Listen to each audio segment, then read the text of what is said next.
Good afternoon, everyone. I would like to welcome you to our Board of Education meeting tonight.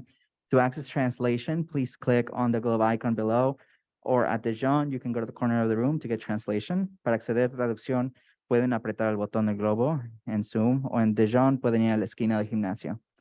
We are heading into our closed session meeting for tonight. Before we do, we're here to listen to any public comment there might be about any of our closed session items. The public gets 2 minutes for public comment per item per speaker. The closed session items for tonight that we'll be discussing are student discipline, public employee discipline dismissal, release complaint, and conference with labor negotiators. Do we have any public comment?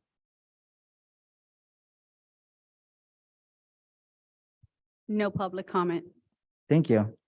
Okay, everybody, we will be back out for open session at 6:30 tonight. Thank you so much.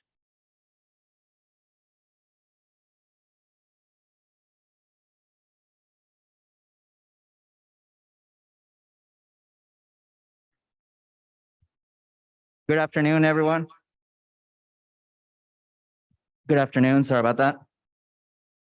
I would like to welcome all of you to tonight's board meeting. We were not able to finish closed session, so we will return after tonight's items to closed session.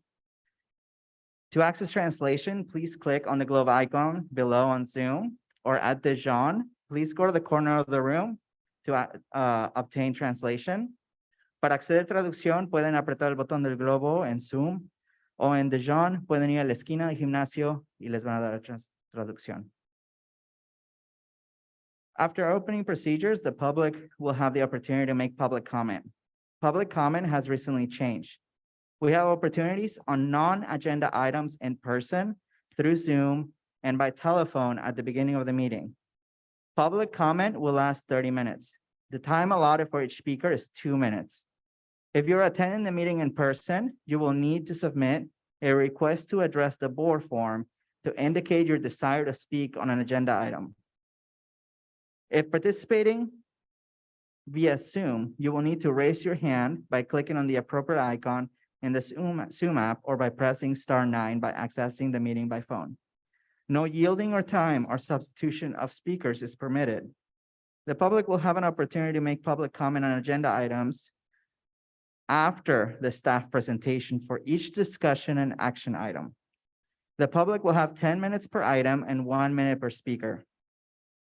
Due to the Brown Act, board members cannot discuss items that are not on the agenda and do not usually respond to items presented in public comment.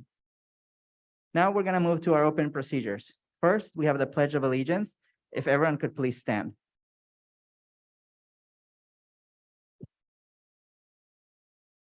I pledge allegiance to the flag of the United States of America and to the republic for which it stands, one nation, under God, indivisible, with liberty and justice for all.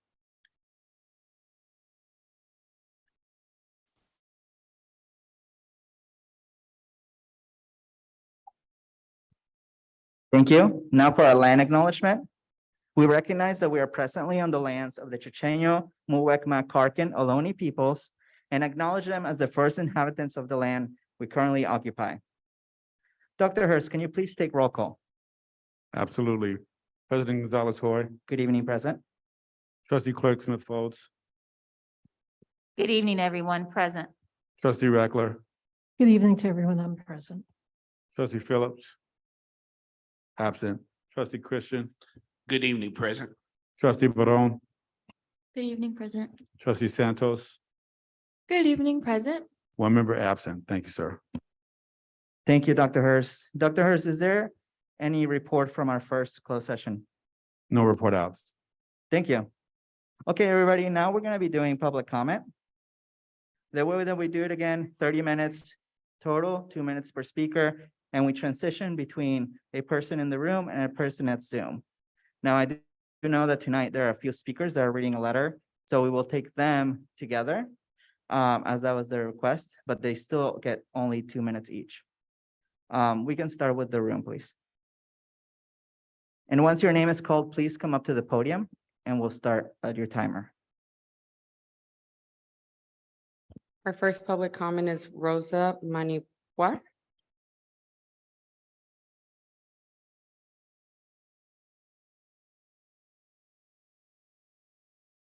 What is it? Rosa Menjivar.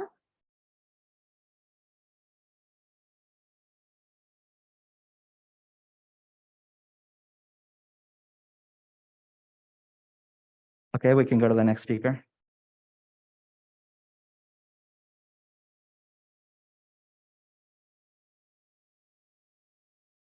It's just the wrong pronunciation. Okay, Rosa, are you Rosa?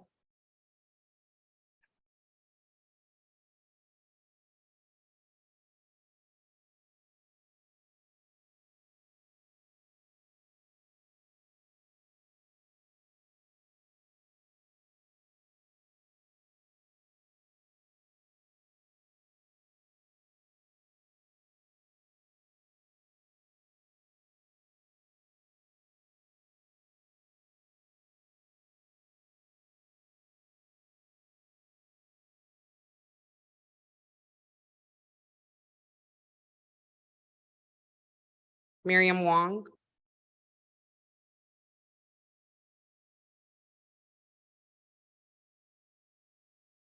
Good evening. Superintendent Hertz, trustees at the school board. My name is Miriam Wong, Executive Director of the Latina Center. Today I am presenting a letter on behalf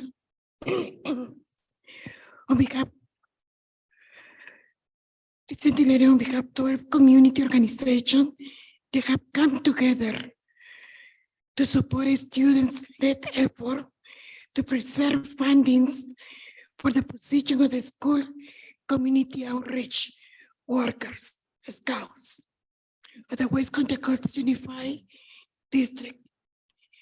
We have running this letter that I am presenting, that I am presenting to you tonight, 15 people and 12 organizations are signing onto this. The students will also be sharing their letters.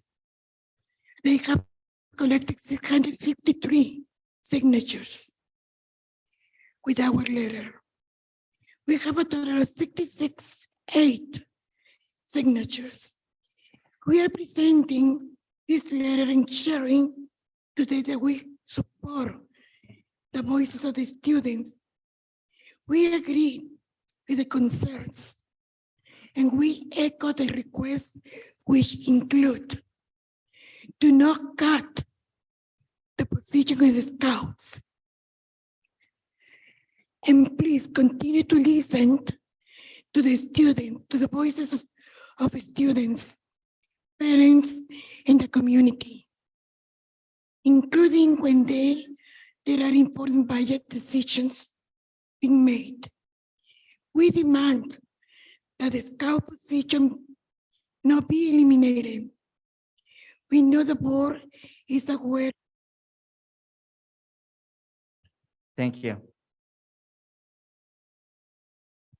Next public comment is Rosa Menjivar. Good evening, Superintendent Hart and trustee of the school board. My name is Rosa Menjivar, and I'm program coordinator of the Young Latina Future Leaders at the Latina Center. I'm so proud of the student of our program who have started this advocacy effort to stop the fighting of the school community outreach workers at our school in West Contra Costa County Unified School District. We are proud to have the Young Latin Future Leaders Program at Richmond High School, Loboniadijang, and 10 additional schools online. Young Latina Future Leaders is a program that values the voice of the young people and motivate them to develop their leadership in the community and support their academic success. I'd like to introduce the student who will now present their letter. In Spanish, we're reading Jocelyn, Stephanie, Nancy, and Brianna. Nancy. And in English, we'll read Brianna and Brandon, who are from Richmond High, Loboniadijang, and other schools. In additional, I'd like to acknowledge additional Richmond High students and Livonia de Young who are here tonight represent Young Latina Future Leaders. Thank you. Excuse me, I'm sorry, before we transition to the students, I just want to clarify. Are there two students who are reading the same letter in Spanish and then in English? Or are the students reading in English translating for the students in Spanish? 3 students would read the letter in Spanish and 2 students would read the letter in English. Got it, thank you. Thank you. Our next speaker is Jocelyn.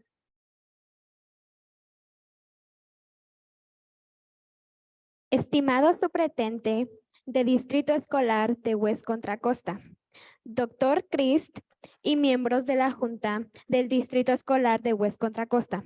Somos un grupo de estudiantes de Livonia de Young y Richmond High School que nos hemos unido y estamos escribiendo hoy con 2 solicitudes importantes.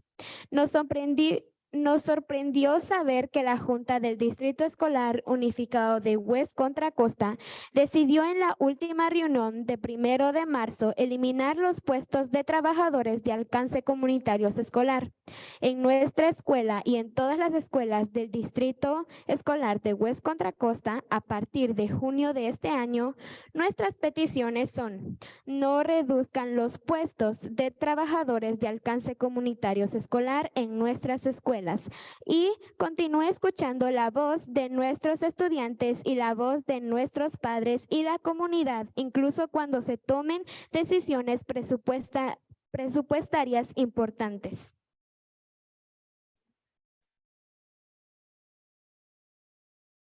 Our next speaker is Stephanie. Como estudiantes, los scouts son personas realmente importantes en nuestra escuela, en la que confiamos y realmente llegan a conocernos y ayudarnos a nosotros y a nuestras familias. Muchos han estado trabajando durante más años en nuestra escuela de lo que hemos estado vivos y son parte de nuestra comunidad. Sabemos que podemos acudir a ellos si tenemos problemas con los profesores o las clases, o incluso si tenemos un problema de salud o un problema grave con nuestra familia en casa. Muchos pueden hablar con nosotros y nuestros padres en español e interpretar en las reuniones de padres y maestros y ayudar a nosotros y a nuestros padres incluso de nuestra comunidad. Pueden hablar con nosotros y nuestros padres en español e interpretar las reuniones de padres y maestros y ayudar a nuestros padres a comprender lo que necesitamos. También hacen talleres para padres y es bueno tener gente que apoya a nuestros padres para que no tengamos que hacerlo solos. Además, conocen organizaciones comunitarias y nos ayudan a conectarnos con programas como el programa Jóvenes Latinas Futuras Líderes de Latino Center. Los scouts son realmente importantes para el LCUP y sus estudiantes prioritarios, que incluyen estudiantes que aprenden inglés, estudiantes de bajo ingreso y estudiantes de crianza temporal. Durante la reunión de la Junta la semana pasada, usted dijo que los scouts fueron realmente útiles con el formulario de beneficios educativos que ayuda a determinar los fondos para el distrito escolar. Sabemos que nuestras escuelas obtienen la mayor parte de nuestros fondos de ELCA y es importante que todos recordemos sus propósitos y nos centremos en la equidad, la responsabilidad y la participación. Muchas gracias. Our next speaker is Nancy. Aprendimos que el distrito está teniendo desafíos financieros y que están tomando decisiones difíciles. Gracias por su liderazgo durante este tiempo. Realmente valoraremos a nuestros maestros y estamos contentos de que ahora tenemos mejores salarios, lo que nos ayudará a quedarse o venir al distrito escolar. Sabemos que los maestros tienen sindicatos que los defienden, pero que no todos los trabajadores están protegidos como los maestros. Así que hoy estamos abogando por nuestros SCOT. Son importantes para nuestra escuela y nuestra educación y bienestar. Las investigaciones muestran que tanto los maestros como personal de apoyo como los SCOT son importantes para nuestro éxito y estamos seguros de que todos podemos encontrar una solución presupuestaria y transparente que evite despedir a las personas que son importantes para nuestra comunidad. Estamos muy contentos de tener representantes estudiantiles en la Junta y de que ha habido más participación de estudiantes y comunidad. Les pedimos que continúe escuchando a los estudiantes, nuestros padres, a nuestras familias y a los miembros de comunidad, incluso a los del comité del CAP. Gracias por favor, háganos saber si tiene alguna pregunta. Estamos orgullosos de ser estudiantes del distrito escolar y residentes de Richmond, del condado de Contra Costa. Esperemos que con interés escuchar de usted. Our next speaker is Brianna. Dear WCCUSD Superintendent, Dr. Kenneth, Chris Hurst, and members of the WCCUSD board. We are a group of students from Richard High School that have come together and are writing today with two important requests. We were surprised to learn that the West Contra Costa Unified School District WCCUSD Board decided at the last meeting on March 1st to eliminate the positions of school community outreach workers, scouts, at our school and all schools and WCCUSD starting in June in this year. Our requests are do not cut the position of scouts at our school and please continue to listen to our students' voice and the voice of our parents and the community, including when there are important budget decisions being made. As students, scouts are really important people in our school that we trust, and they really get to know and help us and our families. Many have been working for many more years at our school that we've been alive, and they are part of our community. We know we can go to them if we're having trouble with speak to us and our parents in Spanish and interpret at parent-teacher meetings and help our parents understand what we need. They also do parent workshops, and it's nice to have people supporting our Connect with program there, such as the Latina Center's Young Latina Future Leaders program. Scouts are really important.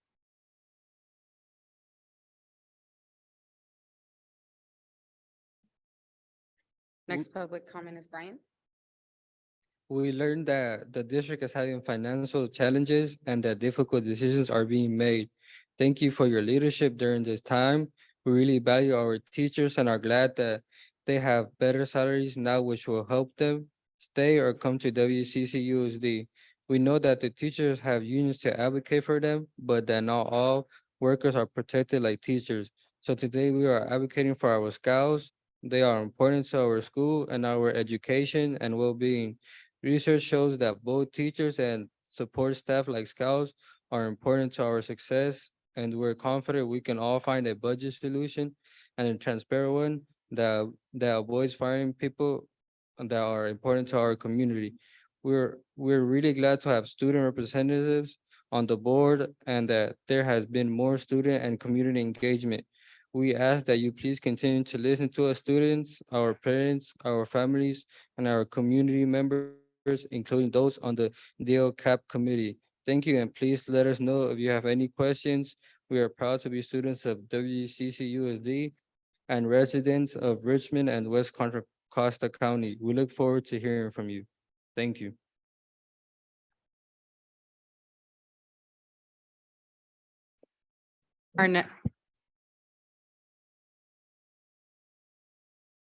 Our next public comment is Anaya Jones.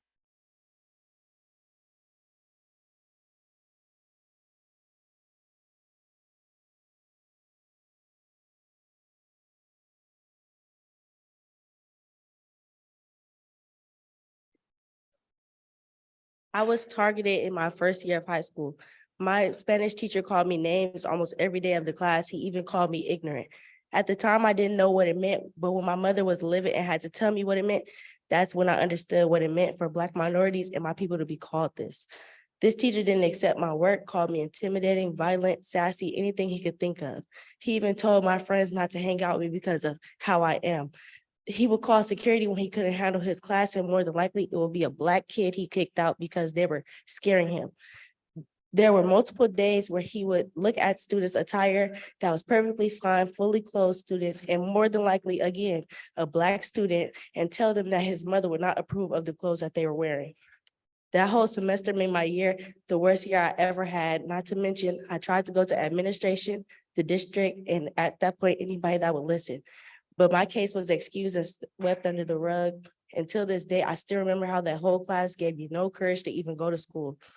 I was told to sit in the office and ended up failing the class and had to retake it as a 10th grader. Thank God for the semester class changes because I would not have lasted in that class being targeted every day for the rest of the year. Please stop allowing teachers at EC to get away with their behavior towards Black students.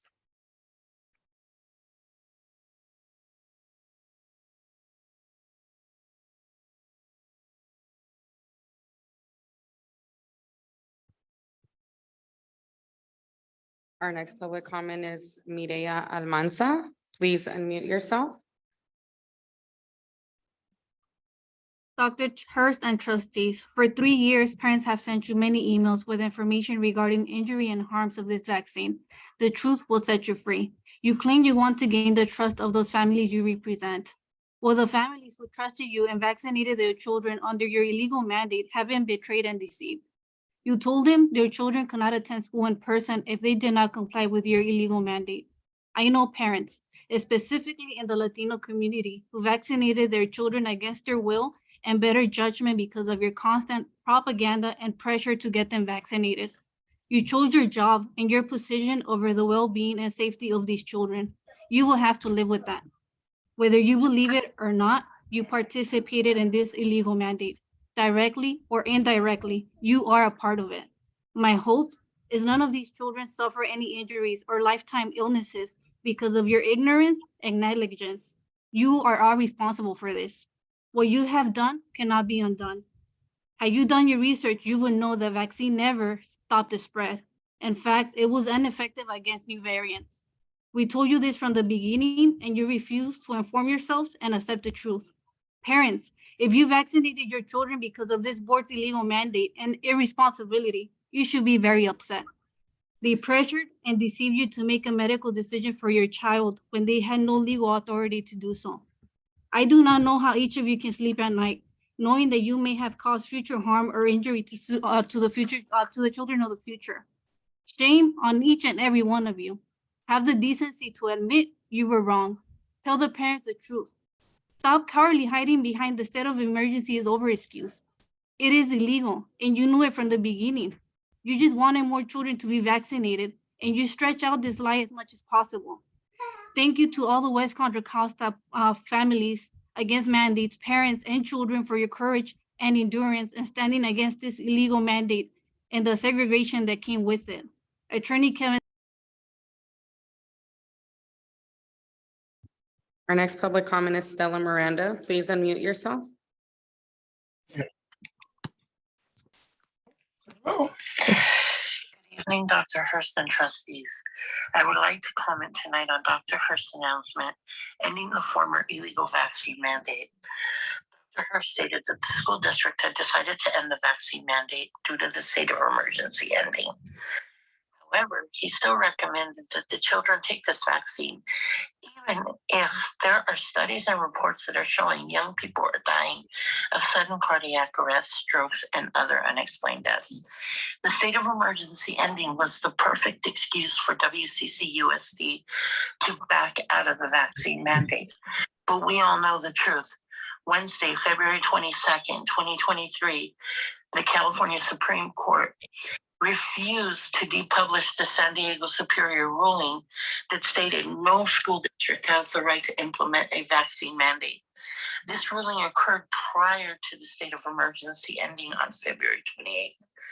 As you recall, several parents spoke out at several board meetings, telling you in public comment that this was an illegal mandate.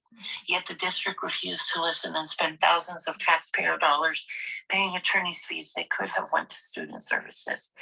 Why is it that you find it so difficult to swallow your pride and tell parents the truth?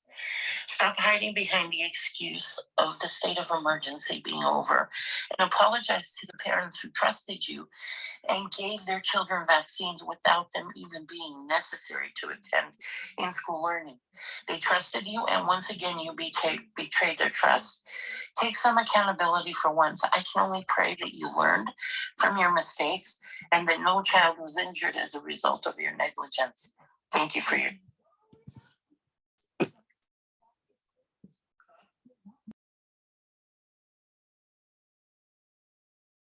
Our next public comment is Jeffrey Bean. Please unmute yourself. Good evening, Dr. Hurst, President Gonzalez-Hoy, and board. I am Jeffrey Bean. I teach 5th grade and 4th grade at Shannon Elementary. I have 29 students. I love my job. Over the last few years, I've come to the conclusion that more important than anything else I do in my job is my role as an adult who can greet each student by name every day and show them that someone cares about them.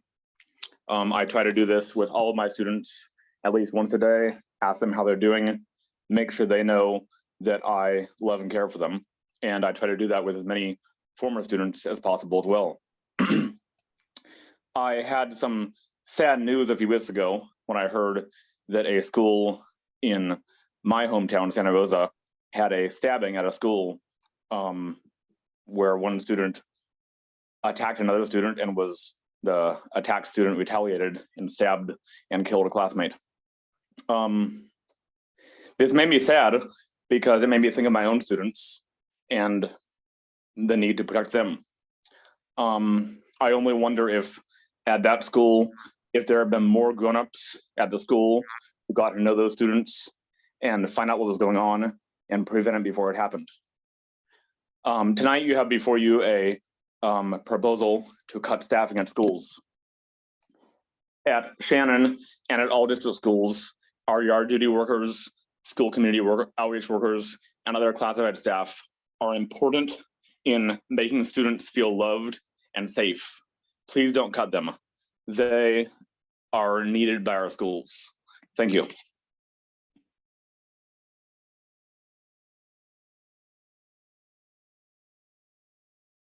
Our next public comment is Eduardo Sanchez. Please unmute yourself. Good evening. I guess I wanted to talk about the comment that of the communication that Dr. Hirsch recently sent out regarding the former vaccine mandate. Hiding behind this whole state of emergency ending the vaccine is now recommended and no longer a mandate by the WCCUSD. You guys were all told about this since the beginning. This whole thing was illegal. You experimented on people and you voted for a mandate that's completely illegal. The lady who spoke earlier was right. On Wednesday, February the 24th. So the California Supreme Court final ruling indicated that this whole mandate was illegal. We talked about, that was one of the parents who talked about how it was illegal, how you guys should have looked at the open VAERS and find out all the side effects from this vaccine. This vaccine by far is the worst vaccine in the history of the United States, maybe the world, but I could only say the United States at least right now. Myocarditis is real. Sudden death is real. You guys spend all this money for legal fees because you want to protect your illegal mandate. Okay, Supreme Court found it to be illegal. It was common sense. It always was. You're going to be look for more money for lawyers because as soon as one parent finds out that their kid has a side effect because of this vaccine, like myocarditis or a sudden death syndrome, you're going to need a lot of lawyers. Okay. We warned you. It was common sense. You turned a blind eye. you're going to be on the wrong side of history. I'll tell you this. What do we call you people? Youthful idiots. Hitler would have loved you in his regime. Okay? You're going to regret this for the rest of your life. Hopefully you do something right. Have We the don't, balls to do the right thing. use that type of language. His time is over though. Thank you. We can move to the next Next person. public comment is Maisha Harris Gash. Please unmute yourself. Good evening. In honor of Women's History Month, I want to share about 3 outstanding educators of Kennedy High School. First, Miss Irvin, math educator extraordinaire. For the generation she educated, she was short in stature and stood confidently in her skill to reach and teach each of her students. She was the Mesa master and made herself available for tutoring, even if you weren't one of her current students. Second, Miss Mack, English language arts and leadership teacher. Some of us wonder why we were reading novels by authors named Dostoevsky and rewriting essays over and over again. She guided us to become our best selves in written and oral language in order to be prepared for life's personal and professional twists and turns. And lastly, Miss Lavanya Dejean, our principal who led during a challenging moment, a leader who made a tough decision to cancel a rivalry sporting event due to the inappropriate conduct of a number of students. She was firm, fair, and held students accountable. And she also interceded for some so they didn't have juvenile records. Ms. Dejean also opened a pathway to Cal Poly San Luis Obispo. What did some kids from Richmond really know about Cal Poly? These ladies have educated a sports producer who has earned 2 Emmys, a Super Bowl champion who is now an NFL commentator, a government intelligence agent who provided his counsel during the Obama administration and was a Stanford professor, an AT&T executive, and an educator like me. Ms. Irvin and Ms. Dejean are now ancestors. Ms. Mack is still with us. I just wanted to say their names with love, honor, respect, and adoration. Thank you.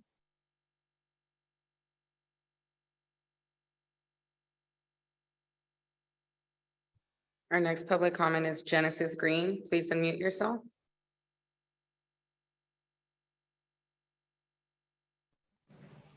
Hello, my name is Genesis, and instead of telling board members to do their jobs, I would like to take this time to let you know about the first annual African American Youth Summit.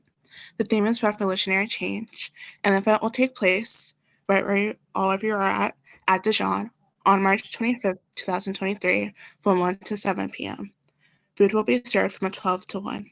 Our summit is geared toward empowering us to create revolutionary change on our campuses and to think of solutions to disrupt the inequities in our school system, as many of you has mentioned today. There will be breakout sessions on topics such as confidence, importance of BSUs, Black mental wellness, and more.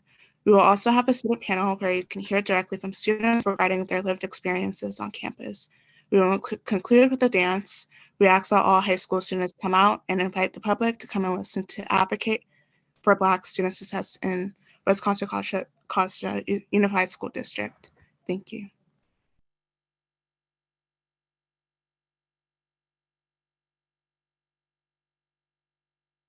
Our next public comment is Andrew Wilkie. Please unmute yourself. Hello. Hello. Yes, we can hear you. Awesome. Okay. Hi, how's it going? It's Mr. Wilkie from Richmond High School. Calling to speak on 2 separate things. First thing I want to say though is shout out to my 2 students who are on the board tonight. What's up, Kale and Daniela? First thing I'd like to talk to you guys about is this wonderful Prop 28 money we have coming towards us next year for school arts funding. There's been an issue in our school feeder family and in Richmond since we switched some of our schools to K-8s, which I happen to be a K-8 fan, but the problem is they don't have a middle school music teacher. Now I went to a K-8 and I taught at both of the previous K-8s and they all had middle school music teachers. So it's kind of a bummer that our 2 K-8s that are deep in Richmond don't get a proper music teacher when they have an elementary program. So we have this great feeder system in the music department that's highly successful. As I said, the two girls on that board with you are two of my students. They're both musicians and talented artists in many respects. So we have this thing that works, helps support our students as they grow up in our city of Richmond and San Pablo. It's called music and arts, but I'm a music teacher. So I would really love it if we could figure out how to get these Prop 28 funds to somehow pay for a middle school teacher at our K-8s, like they should have according to the ed code. It really affects kids' lives to be involved in a program like ours. And I can't underemphasize how important it is. And I wish you would realize that. Next thing I wish you would realize, and I'm sorry to be so rude, but our school and community outreach workers are the people who make the schools work. Because when I can't speak to one of my students' families because I'm not fluent in Spanish, that's who I go to. That's who we go to for so much. And I'm so scared about next year. And I know y'all got the excuse of we got a raise, but there's no one to work in the schools. Thank you.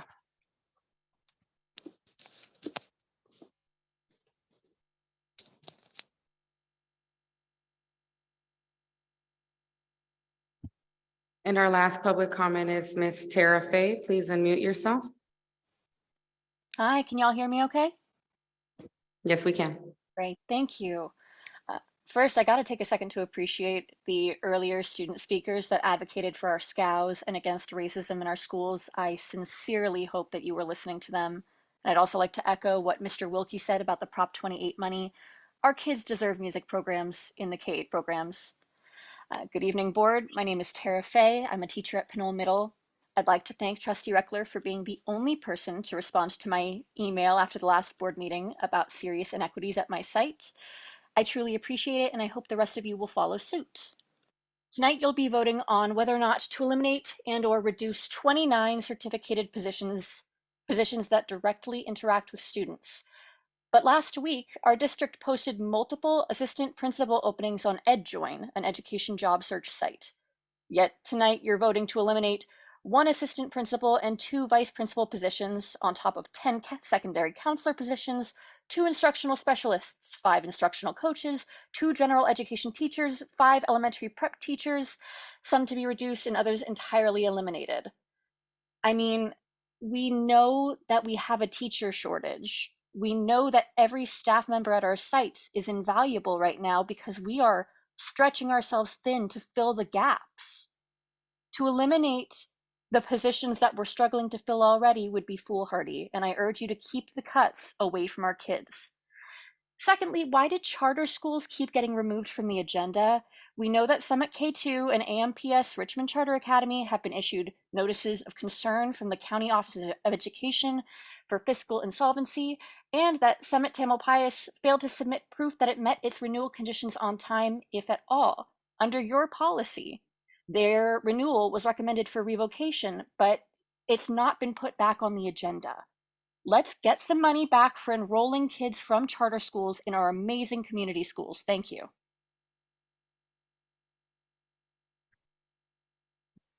Thank you so much.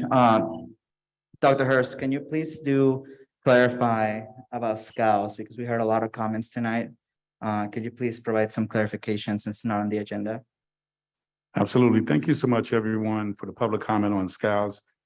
We wanted to just share with everyone that there are no elimination of school community outreach workers, SCOWs, from the sites across the district. Again, there are no elimination of SCOWs from the sites across the district. Just wanted to clarify that. Thank you so much for your comments, though. Thank you, Dr. Hurst. Thank you, everybody who came and made public comment. I apologize, we have an echo. Is it just up here? Oh, thank you. I think maybe it's the speaker's a little loud. Perfect. Thank you. Perfect. Okay, board, we are moving to agenda review and adoption. If there are no objections with the agenda, we will approve it. Okay, so approved. Thank you. We are now going to move to item B8, resolution number 2223-61, Disability Awareness Month, March 2023. Ms. Sanders, is your item? Yes, it is.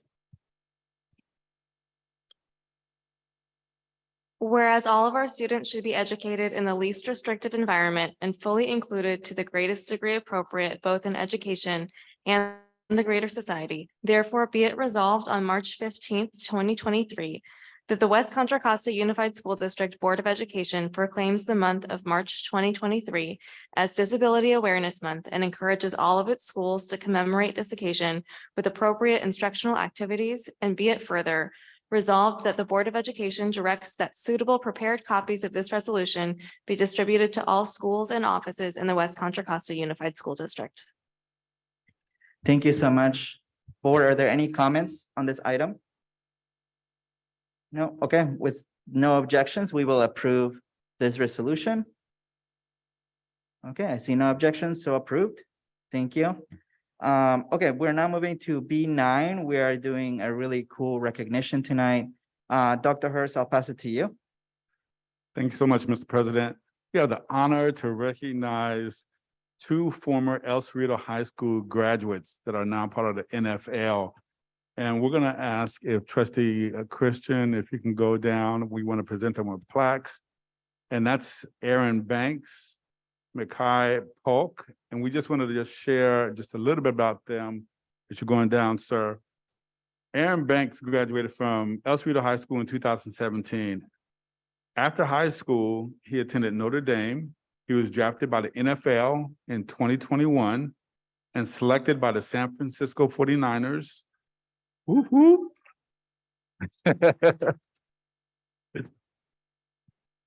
He currently plays as an offensive guard. And then also Makai Polk graduated from El Cerrito High School in 2019.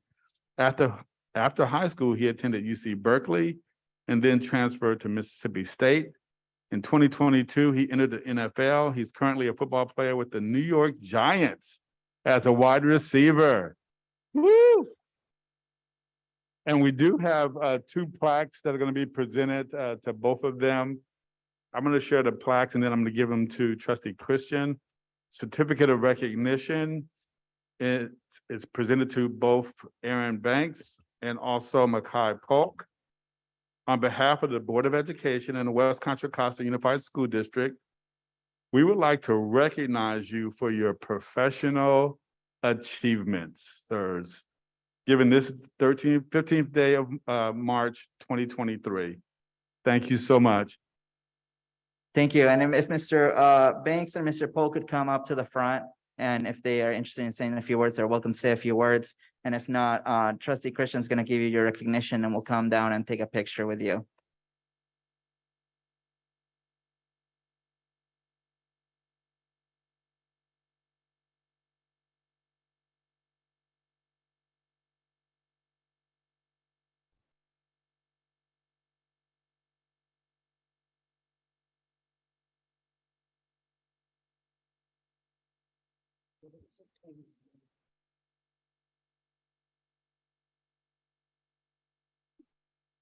Mr. Banks and Mr. Polk, do you have any words you would like to share with us? If not, it's okay. We'll come down and take a picture with you.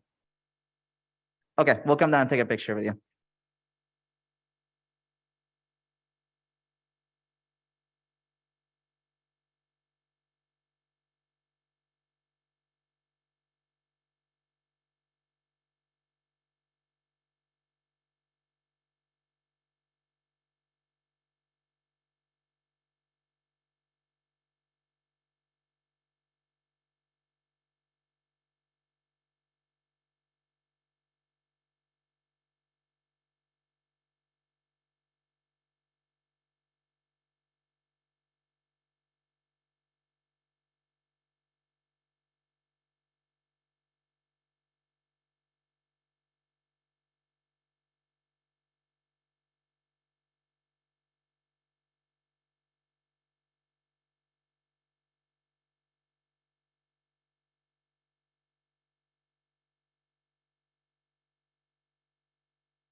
Tone.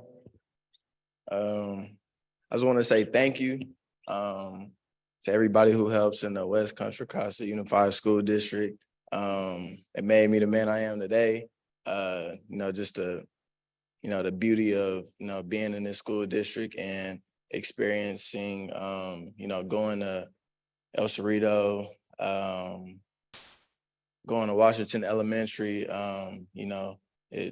That molded me into being the man I am today, and I really appreciate it, and appreciate you guys working for the school district, and just everybody in here. It's a blessing to be a part of. Thank you.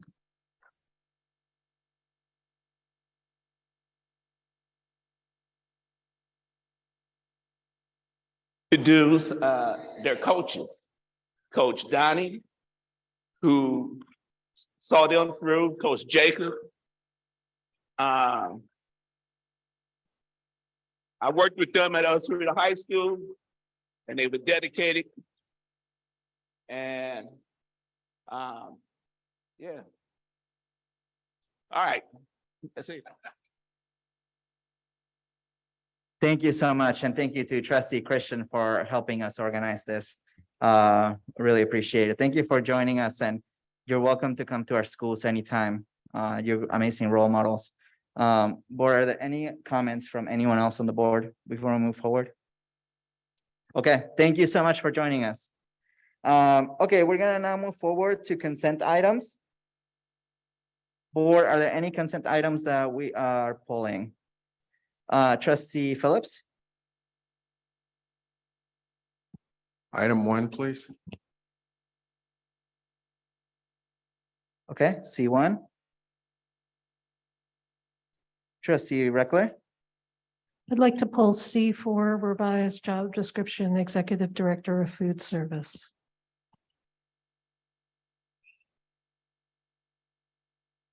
Okay, thank you. Are there any others?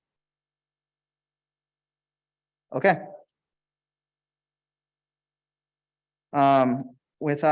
If there's no objections, we will approve the rest of consent with C1 pulled and C4 pulled. Okay, so approved. Thank you, everyone. We are now moving to the superintendent report. Dr. Hurst, pass to you. Thanks so much. Can we open that up, please?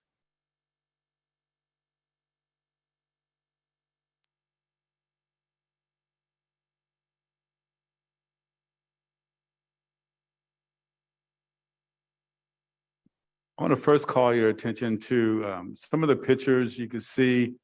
Most of the pictures were around a You Make a Difference ceremony award. It's my first time as a superintendent that I had the opportunity to attend the ceremony. What a wonderful event in recognizing those who have been special in their lives and have contributed in the lives of those with special needs. And I also wanted to take the opportunity to really lift up Sonia Neely Johnson for really being the catalyst and the leader in organizing this event. It was truly a remarkable event. So I just wanted to call you out, Ms. Neely Johnson. Thank you. Also, there is another picture, and you could see that there's some dignitaries in there, and I want to talk a little bit about that. On Monday, March the 6th, Agricultural Secretary Tom Vilsack traveled to Contra Costa County and visited Betty Reed Soskin School. They were joined by local, state, and federal stakeholders, including California First Partner, Jennifer Newsom, California State Superintendent, Tony Thurman, and Congressman John Garamendi.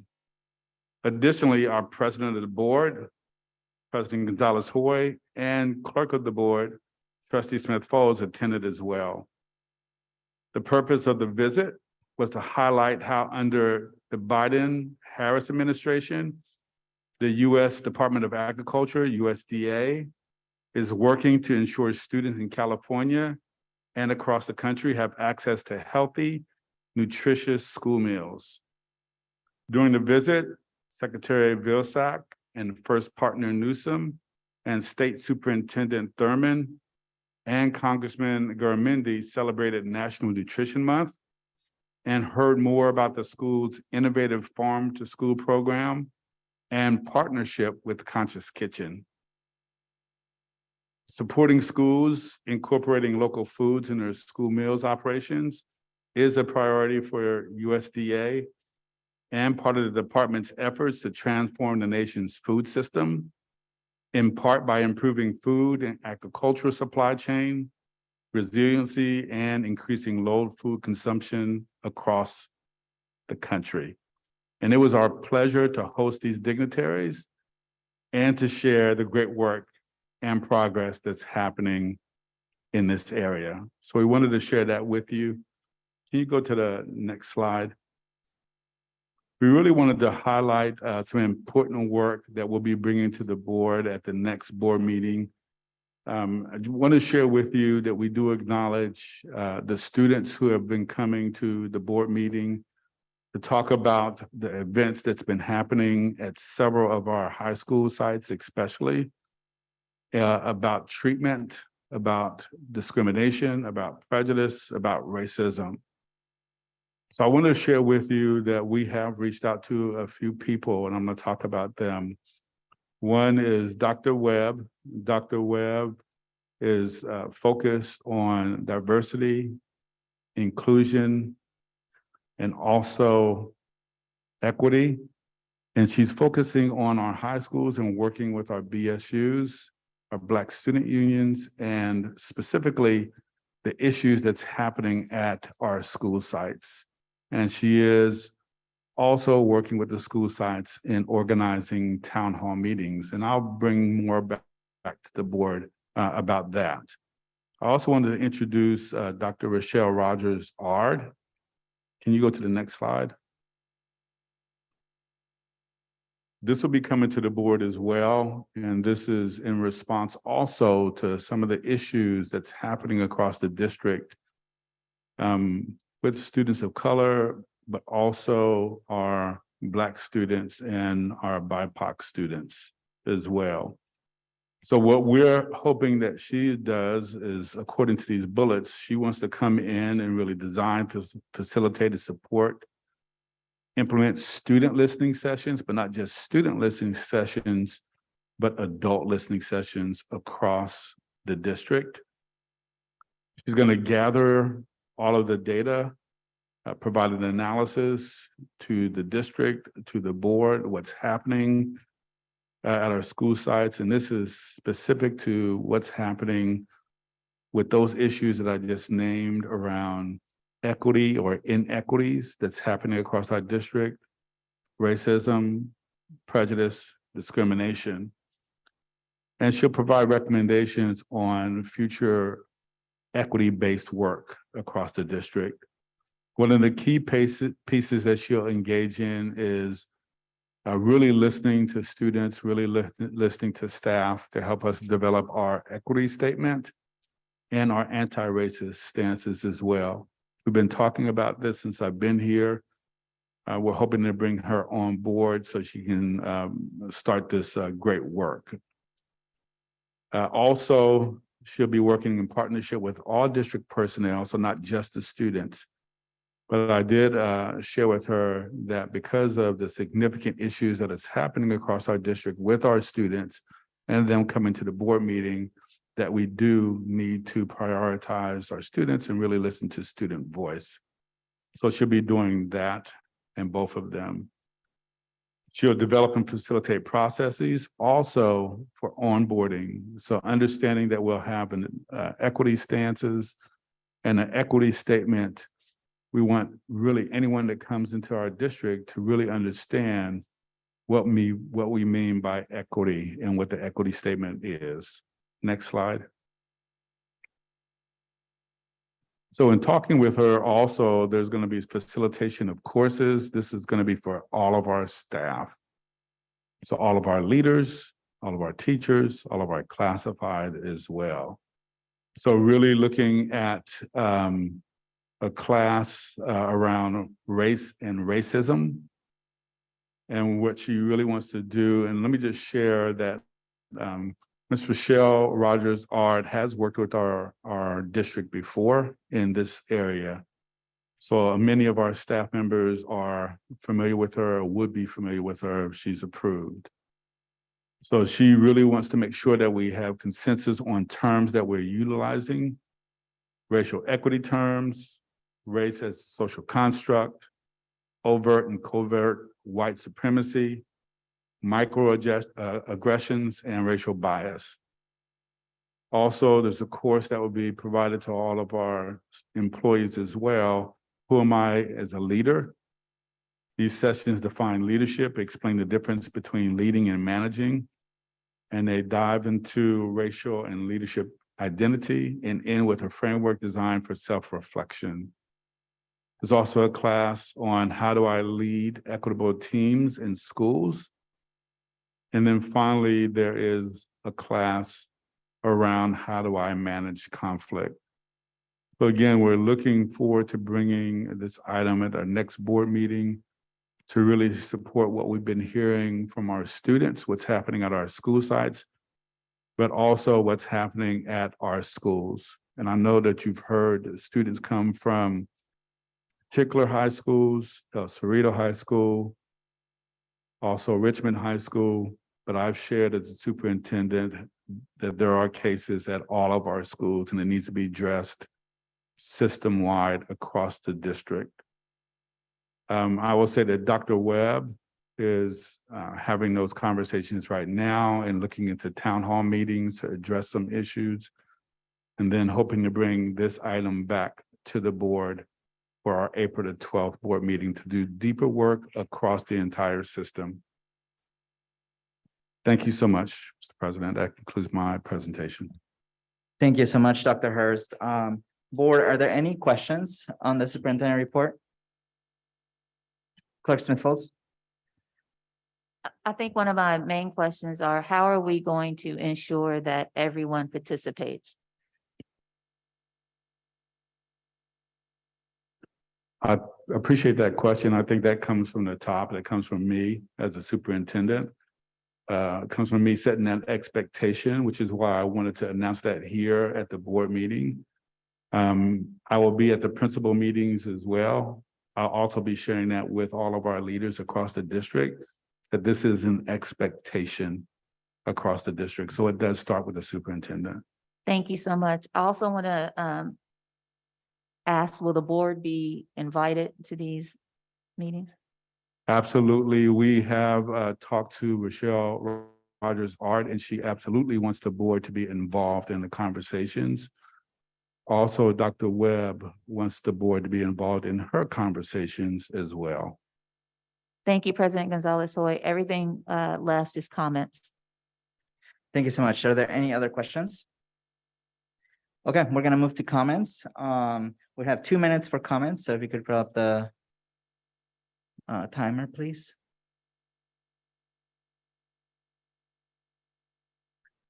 And then while they're putting up the timer, who has comments? Clerk Smith-Folds and, okay. I think you might be the only one, Clerk Smith-Folds.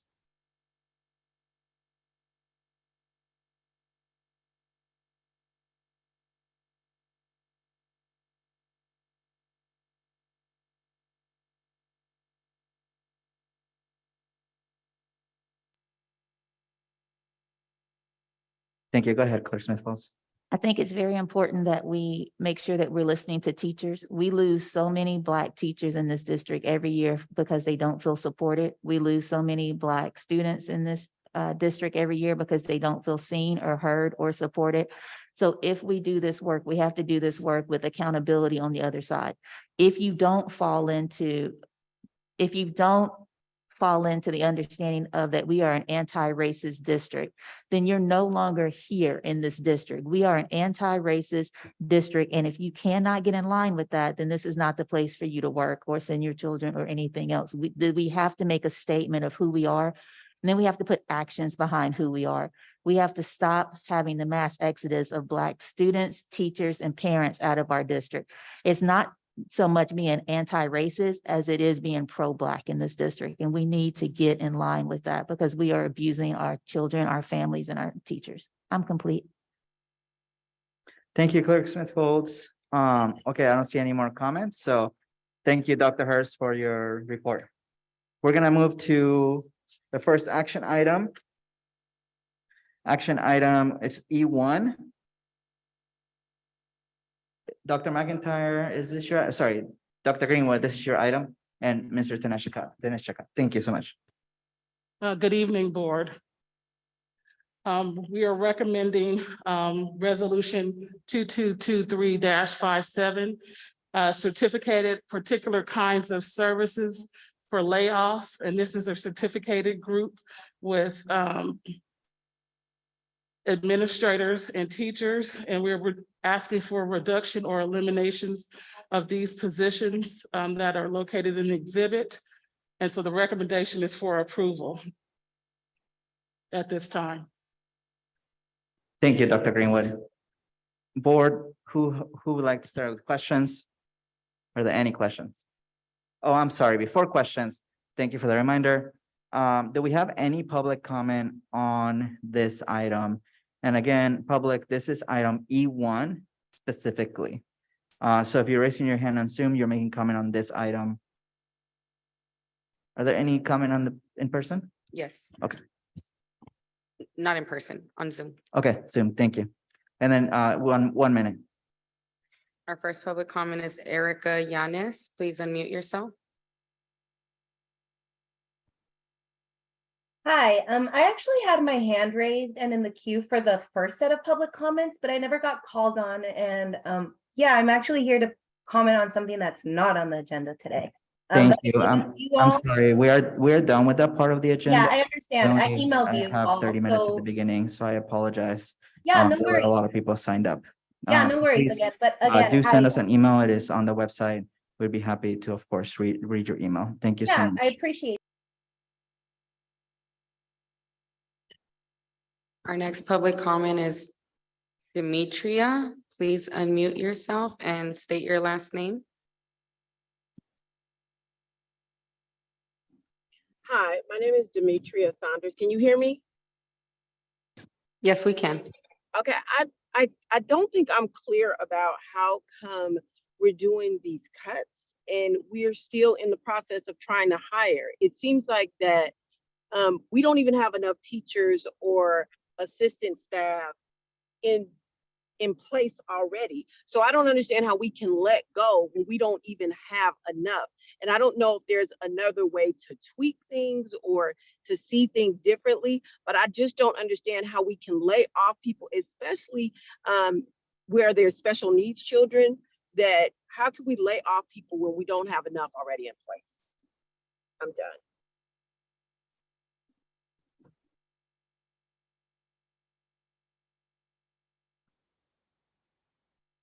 And our last public comment is parent. If you can please state your first and last name and unmute yourself.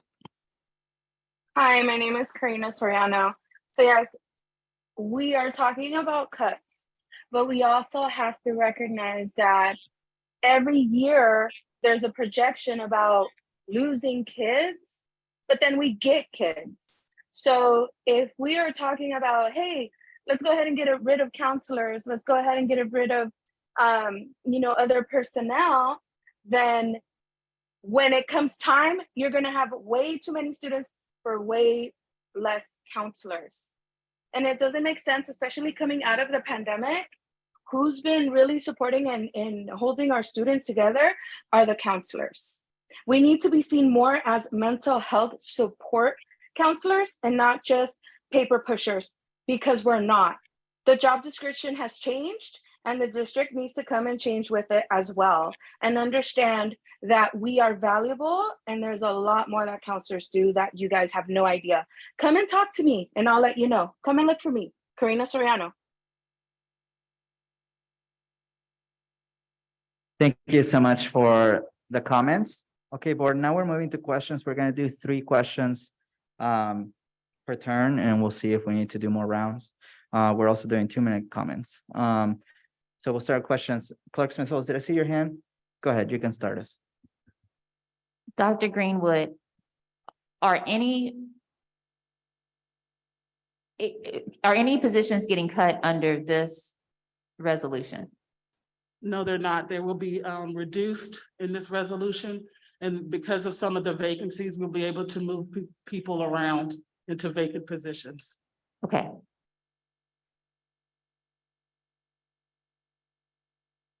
So no counselors are getting cut, correct? No, because of the vacancies and its portions of reductions.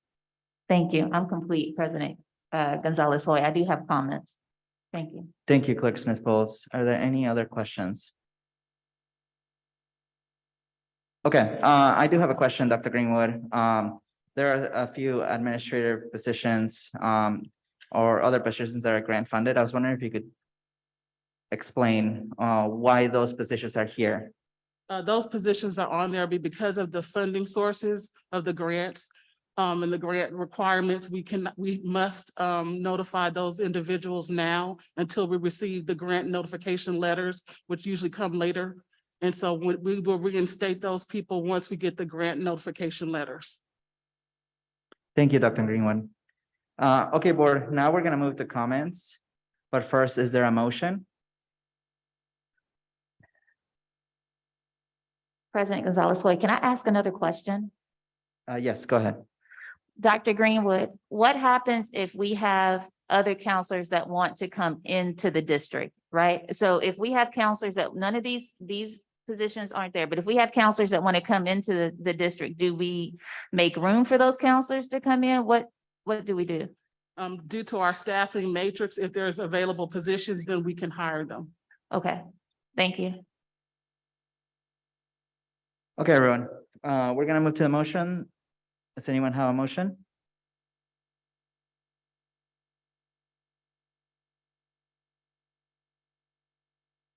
Okay, I'll move that we approve. Excuse me. I move that we approve resolution number 2223-57, WCCUSD certificated particular kinds of services layoffs resolution for 2023-2024. Is there a second? Second. Thank you. All right, we're gonna move to comments. Are there any comments? Clerk Smith Folds, go ahead. I appreciate that no one's getting let go under this resolution. I understand that that is something that's very important. We don't want to cut to students. I want us to be clear though, but if we have and need positions, we need to put them out there and then hire for them. One of the things that we want to make sure is that we do right size our counseling staff. We do need to bring the number per counselor down. So we need to make sure that when we start looking for positions and start looking for ways to hire, that we take into account the counselors, because we do need to bring that number of counselors down to where it's a manageable number and they're able to do their job to fruition. Dr. Greenwood, thank you for the hard work. I appreciate that no one's getting laid off in this area. I'm complete. Thank you, Clerk Smith Folds. Anyone else? Okay, we're gonna move to a vote. And Trustee Santos, tonight you start, correct? Yes, okay. Trustee Santos? Santos abstain. Thank you. Trustee Baron? Abstain. Thank you. Trustee Phillips? Yes. Thank you. Trustee Reckler? Reckler abstain. Thank you. Trustee Clerk Smith Folds? Smith Folds, yes. Thank you. Trustee Christian? Christian, yes. Thank you. And I'm a yes as well. It passes with 3 abstentions. Thank you. Okay, we are moving to item E2, resolution number 2223/58, elimination of elementary playground supervisor positions. Dr. Greenwood, is this also your item? Yes, it is. Go ahead. And so this is for classified positions for elementary playground supervisors.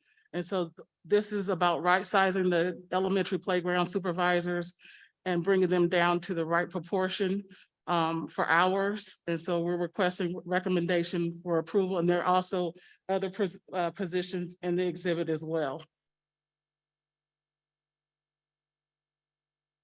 Thank you, Dr. Greenwood. Board, are there questions? Clerk Smith Folds? Dr. Greenwood, with this one, you're taking the recommendation is to have yard supervisors work 2.25 hours. Is that correct? Correct. And then anytime after that, they are still able to work on the school campus, but from a different funding source. Is that correct? Correct. That could be from the site funds or if they're qualified to sub in other positions. Thank you. And then the other position that is in this exhibit is one that has a reduced hours. Is that correct? Correct. My final question is no one in this category, A2, is getting released. Is that correct? Let me verify. Sorry, Clerk Smith Folds and Dr. Greenwood, we're looking at A3. This is A3. A2 comes next. I'm That's the sorry. Following item. I'm sorry, this is A3. Okay, I'm sorry. So A3 is the elimination of playground supervisors, which is a total of 8.81 FTE. The Clerk Smith Folds, you probably have more questions for this one since we've clarified it's a different item, but I forgot public comment. So can we go to public comment and come back to you? absolutely. Thank you. Is there public comment for this item? Yes, we have one public comment, and that is Veronica Diaz. Sorry, are you signed up? This A3. For E3. Well, this is, sorry, E2, item E2 on the agenda, but the exhibit attached is A3. Yes. You're going for the next one? Okay, thank you. Okay, no public comment. Thank you so much. Okay, board, are there any, sorry, I see a public comment on Zoom. There's a public comment on Zoom. Jean Kinster, please unmute yourself. Good evening, board. I'm just curious about the playground supervisors. Maybe part of what they do falls under different funding or a different name. But I know that our playground supervisors at Verde fulfill a plethora of jobs and duties to help support our staff and our students. They're not just on the playground. They help with morning drop off. They help with afternoon go home and many, many other things throughout the day, including helping watch students while we go to some of our meetings and things. So I'm just hoping that we're not going to be without that extra support. Thank you so much for making public comment. Okay, board, we are now going to move to questions. Again, we are looking at exhibit A3, which is the elimination of elementary playground supervisors. Questions? Clerk President Smith Folds, go ahead. President Gonzalez Hoy, I just received something saying that there's a black screen on Zoom and it keeps happening. When they put the timer up, they can see us, but when the timer's taken down, there's a black screen. I just want to call your attention to that. I'm not sure what's happening. Okay, thank you. For the people watching online, it'll get fixed in a minute. They can still hear us, right? I think so. And I don't have any questions on A3. Thank you. Are there any other questions? Okay, I don't have any questions either. Board, is there a motion for this one? I'll make a motion. I move that we deny resolution number 223-58, elimination of elementary playground supervisory positions. Smith Folds, seconds. Thank you. Are there any comments? Okay, Clerk Smith Folds. I think that denying this resolution is a good thing. I think that we all understand the value of our yard supervisors, and keeping our yard supervisors in their positions, I think, would be a service to the students, a service to the teachers, and a service to the district. I am complete. Thank you, Clerk Smith Folds. Trustee Phillips. Sorry, Trustee Phillips. I want to make sure that the clock is restarted for you. Go ahead. So I have 4 kids. 2 of them are in elementary school here in the district. One of them should be in elementary school, but she was skipped 2 grades. And then I have my 4th child who's going to be enrolling pretty soon. there are not enough adults on our playgrounds. When I have visited schools, I have noticed that. When my wife has visited schools, she's noticed that. Just yesterday, my 6-year-old told me that he was hit in the face with a ball 10 times at the playground. And I actually told my older son that he has to stay with my younger son just to make sure he doesn't have any problems.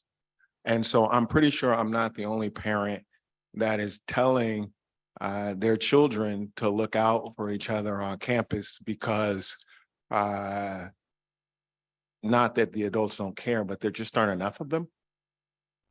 So I won't be voting for this either. But what I do want to say very briefly is there are consequences to every decision that we make.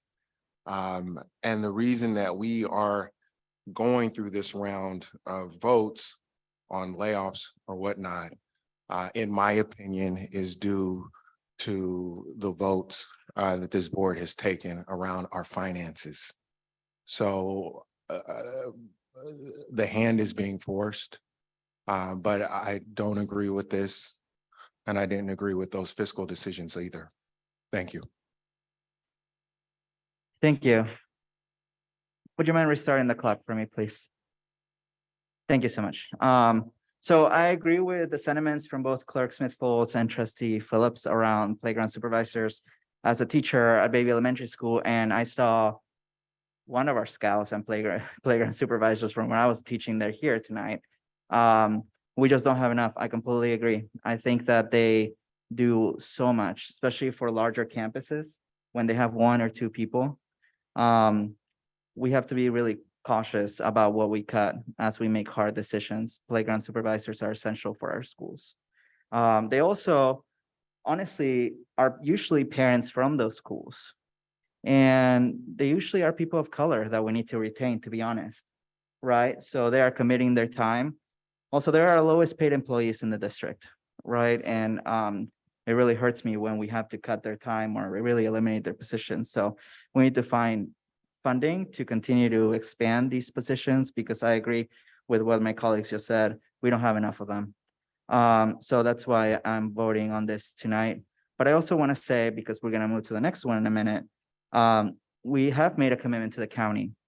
And my biggest priority is that we retain our decision-making, our local decision-making in our finances. And that means that we're going to have to be making some difficult decisions in the next couple of years around our budget.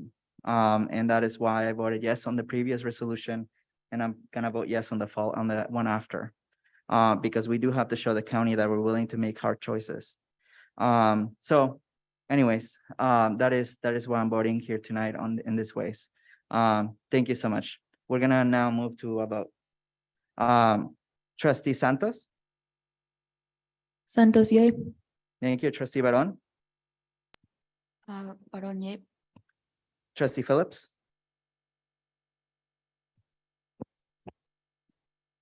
And the way you phrase this Sorry, is a we are- negative vote, right? Yes, we're voting. If you vote yes, you are agreed to deny the resolution. Yes. Thank you. Trustee Reckler. Reckler, yes. Thank you. Trustee Clerk Smith-Folds. Smith-Folds, yes. Trustee Christian. Christian, yes. And I'm a yes. It passes unanimously. Thank you. Again, sorry, it passes the denial of cutting these positions. Thank you. Okay, now we're gonna move to item E3, resolution number 2223-59, preliminary classified layoff. And this is exhibit number 82. Dr. Greenwood, I'll pass it to you. And so we're requesting that this resolution go forth for reduction or elimination of classified positions. Thank you, Dr. Greenwood. Is there any public comment on this item?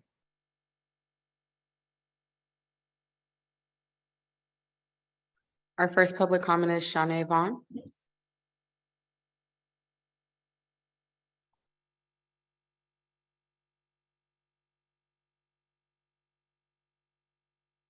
Hi, thank you, board for voting that down.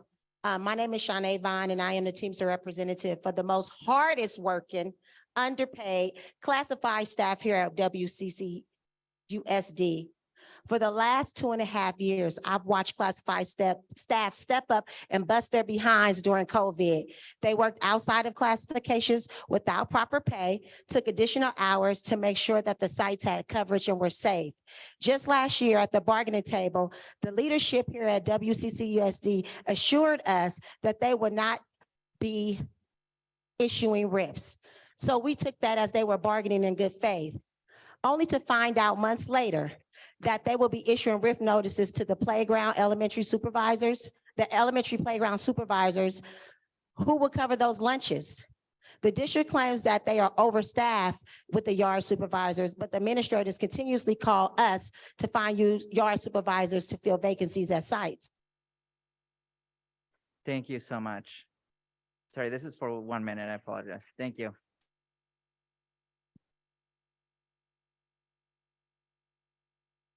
Our next public comment is Pedro Agredano.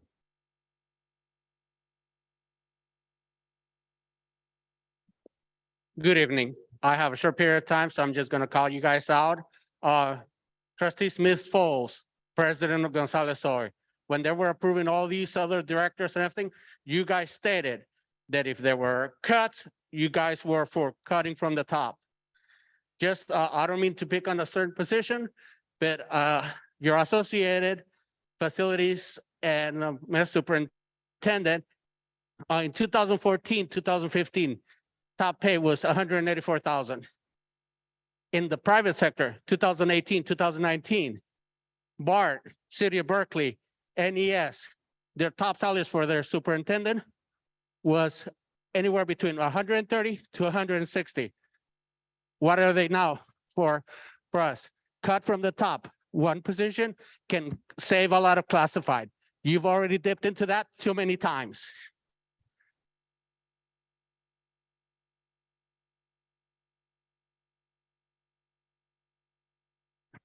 Our next public comment is Rosa Quintero.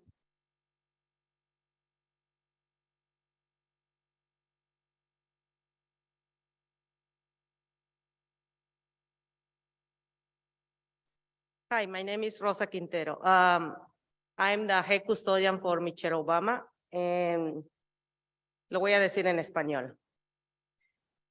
Mi manera de pensar es esta. Como Pedro dijo, ustedes siempre que piensan en cortar posiciones, empiezan abajo. ¿Por qué no toman el ejemplo del presidente de México?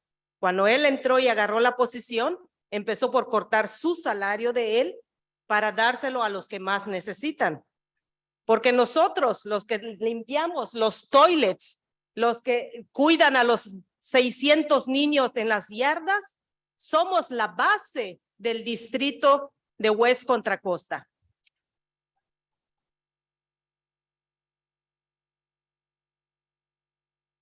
Thank you so much. I'll translate. So her comment was that, oh, we have our translator. You can do it. I can do it. Up to you. Okay. Oh, you probably won't do it justice.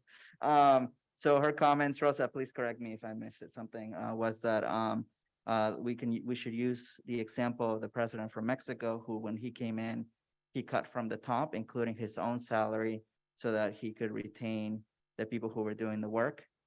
She used the example that as a custodian from Michelle Obama, she sees the importance of keeping the people who are at the schools, and urges us to vote this down. Thank you.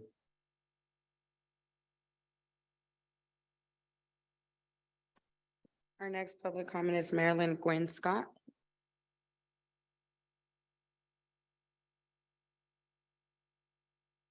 Good evening, board members and Dr. Hurst. I am a parent of 2 WCC students, a Richmond resident, a district employee. For the last 3 years, I have been a bilingual school community outreach worker. We and the other classified at WCC have demonstrated our value to the district and the community time and again, repeatedly raising the specter of layoffs against the very people who help this district function, demoralizing and counterproductive. We are your constituents and brought to you into the office, and we need you to value our efforts and our dedication to the districts. I am asking for two things tonight: to make a long-term commitment to the scout positions and say no to layoffs, to any layoffs to our hardworking classified staffs. Thank you.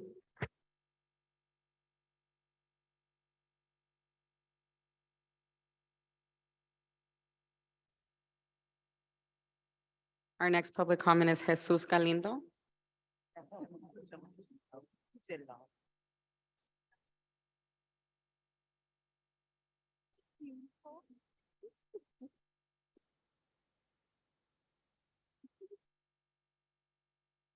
I'd like to initiate my comment by echoing the sentiment of a young leader that spoke at the very beginning. Board, thank you so much for your leadership.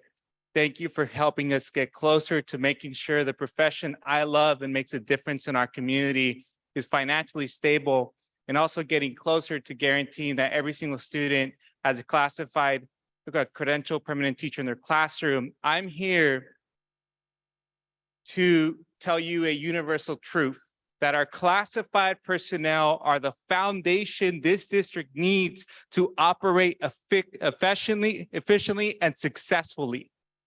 I'm here to tell you that we need to do everything possible to appreciate, to fund, and to keep our classified personnel. Without them, the system is strained. Without them, my job as an educator is. Thank you.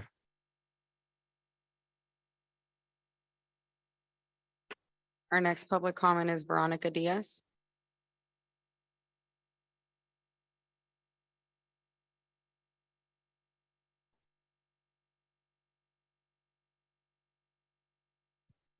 Good evening, board. We are over budgeted for yard supervisors because we are short teachers and paraprofessionals. We are over budgeted in grad tutors because we are short teachers and paraprofessionals. The people staff is recommending to be cut are filling some very important gaps. Staff is telling us that they went over at the other bargaining tables, and that in part triggered these layoffs. UTR ratified their contract in February. We were told by staff that they were proposing layoffs to about 90 people last week. Why didn't they tell us sooner? Why didn't they tell you sooner? In just a week's time, the superintendent personally rolled up his sleeves to find solutions and gave up chunks out of his budget, thank you, sir, to save about 30 people, the SCOWs. In just 1 week, other department leaders have found solutions for many of the impacted employees to not have to lay them off. If you had been aware of your budget deficit 2-3 weeks ago, imagine if we might have found a solution for all 90 people on that list. I think we could have done it. You are being asked to make huge decisions with very little information and with very little time. And the information that you are given is often incorrect. Yesterday, we pointed out to your HR.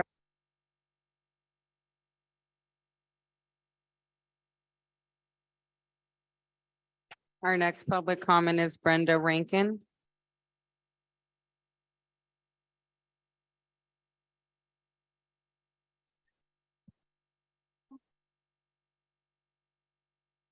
Good evening to the superintendent, the secretary, and the board members. We want to thank you, superintendent, for taking a slight cut for us to remain here. But I'm a show and tell person.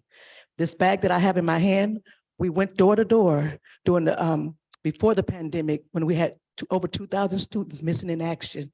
We took this bag. We have very important information for our families. We encourage them and to attend this raise.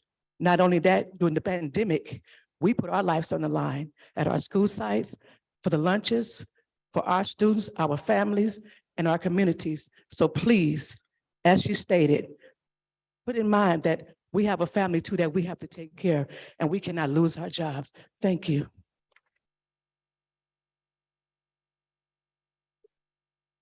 Before we move to the last two comments, I just want to clarify again what Dr. Hurst mentioned earlier, that scouts are not being cut tonight. I understand the advocacy is probably about long-term funding, but they're not being cut tonight in case people were confused, okay?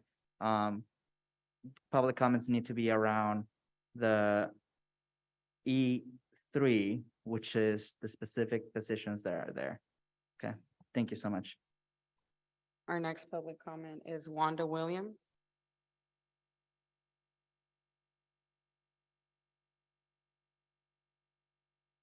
Our next public comment is Richard Bobis.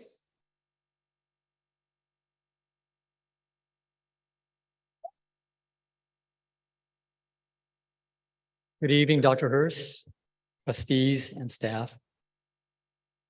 I'm one of the office machine repair technicians. Now, this position has always been on the forefront when we talk about reduction in force. But I want to expose a little bit to you guys about this position. We've been servicing the district ever since the 1970s. I myself have been servicing and repairing these copiers for about 13 years now. Now, in a previous meeting, you talked about redundancy. And the redundancy is because they picked up a contract to do our work. Okay, now don't we have a provision in our contract that we should not hire contractors to do work that district people are already doing? So that took place. And speaking of redundancy, with the service we provided and now this contract coming on board, wouldn't you say that the contractors are the redundancy and not the employee?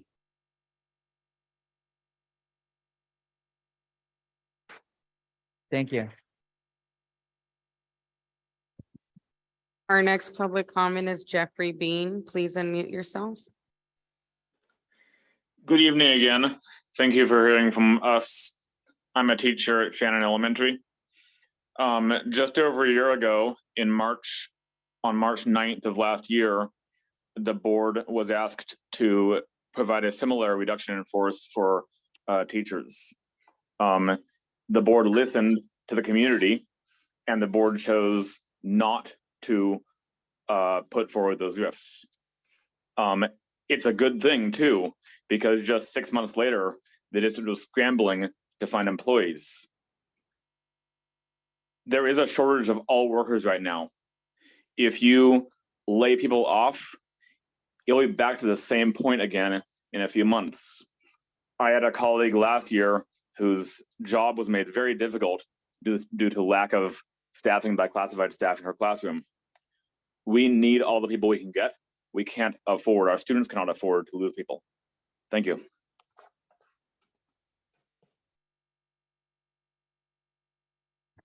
And our last public comment is Madeline Cronenberg. Please unmute yourself.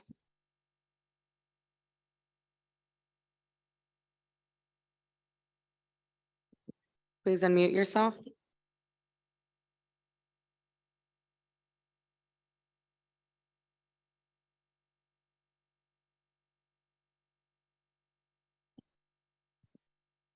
Our next public comment is Alon Harrison. Please unmute yourself. Hello, can you guys hear me? Yes, we can. Okay, thank you. My concern is just keeping people or laying people off. This is the second superintendent since I've been in this district where we had to go through these type of conversations, but Black kids continue to fail. So where is the balance and check and balance going to be made to ensure whatever decision is made with keeping staff, firing staff, not firing staff, laying staff off or paying staff more, whatever we decide to do, what are we guaranteeing that Black students that enroll in our district are going to receive based on the data that they're receiving now? So how does these decisions affect that decision? Because that's the bottom line. All y'all are getting paid to educate children, and Black kids are not getting educated in our district. Thank you.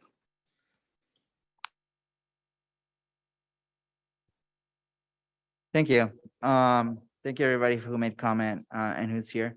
Board, now we're gonna move to questions. We are done with public comment at this point. Thank you.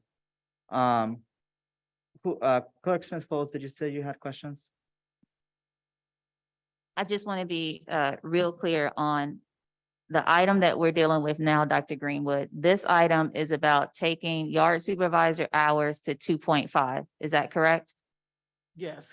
Okay, that's the first part of this. The second part of this is, will there be any layoffs in this category? Yes. Can you tell me the pathway that you have for those who would receive RIF notices in this category? So employees in this category, we're gonna have a meeting with them after this meeting next week to show them the vacancies that we currently have so that we can ensure that they still can be employed within the district. Thank you, Dr. Greenwood. Thank you. Board, are there any other questions? Okay, board, is there a motion? And then we'll move to comments.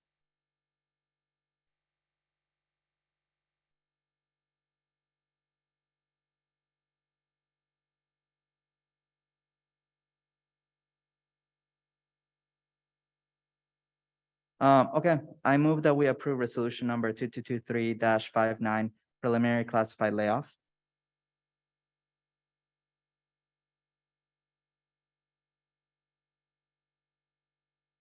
Reckler will second. Okay, we're gonna move to comments. Is there anyone who'd like to get us started? Trustee Phillips? So first, I already said my last comment that I don't agree with laying off the yard supervisors and why, so I won't repeat that. But what I also want to say is, again, the reason why we are at this space is because of fiscal decisions the board has made in the past. I did not agree with those decisions. I was vocal that I did not agree with those positions, but I am one vote. That said, I don't feel comfortable not just voting to lay off yard supervisors, but I don't feel comfortable voting for this item, period, because it is the result of, in my opinion, poor decision-making. I advocated for raise. I advocated for the entire COLA to go to the workers. I believe that's what we could afford. What ended up happening, though, was that the overall raise was over 2 times the cost of living adjustment that we received from the state. That's not sustainable. I know people need it and I know people want it, but it's not sustainable. And the end result of that is all of these layoff notices that we're voting on tonight. Now, I know people may not like what I'm saying, and they may be mad at me for what I'm saying, but it's true. But I don't, again, feel comfortable voting to lay these folks off because the board is not as fiscally responsible as it should be. Thank you. Is there anyone else who'd like to make a comment? Clerk Smith-Foltz? President Gonzalez-Hoy, this board made a good decision last year when we voted not to RIF people. It was a sound decision. It was the right decision. What happened in the interim is we didn't do the work. We needed to do the work to find the money to then right size properly. And that's what we didn't do. But not firing people last year was the right thing to do. The action that we're taking tonight on not firing people is the right thing to do. But we did the right thing last year, and I hope that we continue to do the right thing and we dig deep and we do the work. We have a committee in place that's willing to look at the 4,000s and the 5,000s to find the money to where our budget will reflect our values. So I don't want the narrative to be that we didn't do the work last year when we voted not to RIF people. We did the right thing. And we're doing the right thing tonight by, again, ensuring that the district does the work and digs down deep and finds the money and puts our value in our budget. So I just don't want that narrative to continue. I'm complete.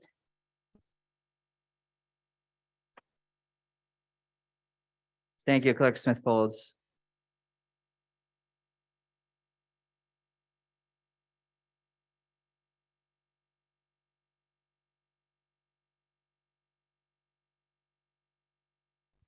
Mr. Sabala, did you say, you just said that you wanted to protest that your comment was moved?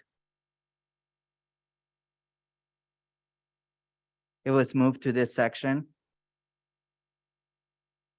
And you had signed up for the first section? Give me 1 minute, please.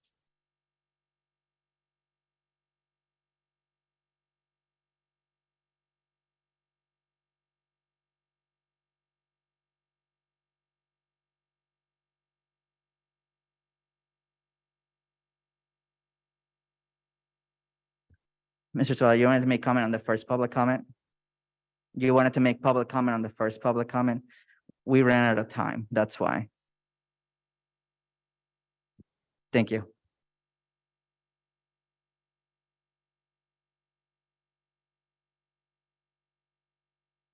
Mr. Sabala, did you want to comment on this item? Is that what the confusion was? You wanted to comment on this item?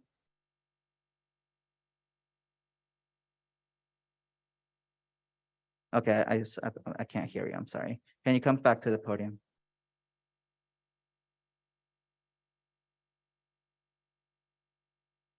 Would you mind turning on his mic, please? Thank you. Yes, I will speak on this item. Originally, I just put it for the original public comment. Okay, we'll give you 1 minute. Hold on Thank 1 you. second. Thank you. Go ahead. My name is John Zabala. I'm the president of the United Teachers of Richmond, and I'm here in solidarity with our Teamsters, brothers and sisters. I urge you tonight to vote no on this resolution. In the fall, we had an incident with my union where after contractual deadlines, we had to move and consolidate teachers across the district. You claimed that this was necessary, and we went through the proper protocols to get that done, but it hurt the community.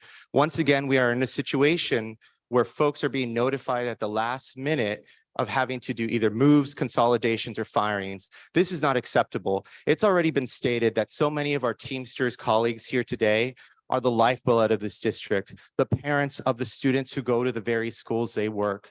I really appreciate the things Mr. Phillips said tonight about the fact that we haven't had yard supervisors on the grounds to get things done. Please, I urge you to vote no.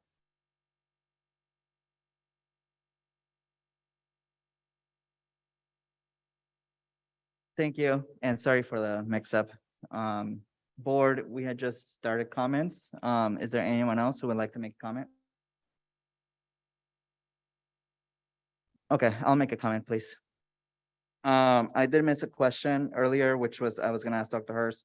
Today, we did get a communication from the county that their expectation was that if we didn't pass these two resolutions, that they would downgrade our budget and take away our ability to make decisions. So I asked the board, especially Trustee Phillips, you're going against what you said you wanted to do. We will lose our ability to make decisions, which to everybody in the public, if we approve this resolution tonight to reduce hours, we have to pass another resolution in May. So we can actually take the next 3 months to do additional work in our budget to find where else could we cut so that we can increase hours. We can also work with site administrators to do that. But what I'm not willing to do is downgrade our budget because everybody, this means that we lose our ability to make our own decisions financially, which means that the work that Trustee Smith-Folds is going to do on her committee around cutting contracts, that the county could say no to that, which is how we're going to reduce the deficit in future years, which is how we plan on not having cuts on people next year. So I know it tonight is not, doesn't feel good. I'm from labor. I stand solidarity with all of you. Originally it was 90 positions. I think because of the work that you all did and that some of us on the board did, tonight we're seeing no positions cut except for 2 in this resolution. And that didn't happen by accident, right? It happened because of the work that your union did, the work that some of us on the board did to make this happen, including not cutting scouts. But I cannot vote to lose our decision-making because that will hold us together for 1.5 years. And the county needs to see that we're willing to make those decisions. That's not to scare. It's different than what we did last year. It's very different. Okay, that's my time. Any other comments? You have another comment? Okay, we'll do 1 minute, please. So I just want to remind people that I did not vote for us to have a positive budget certification. I wanted us to stay qualified, and I was the only person that did not vote for a positive budget certification. Our fiscal state is not positive anywhere other than on paper. And when the county asked us to revote and to change it to qualified, we should have done that, because that's what it really is, in my opinion. So I don't have any problem with our budget being qualified. And that's what I said it should have been several weeks ago when we had that vote, because I think that that is honest. That's all. Thank you. Thank you. Do you have a comment? 1 minute, please.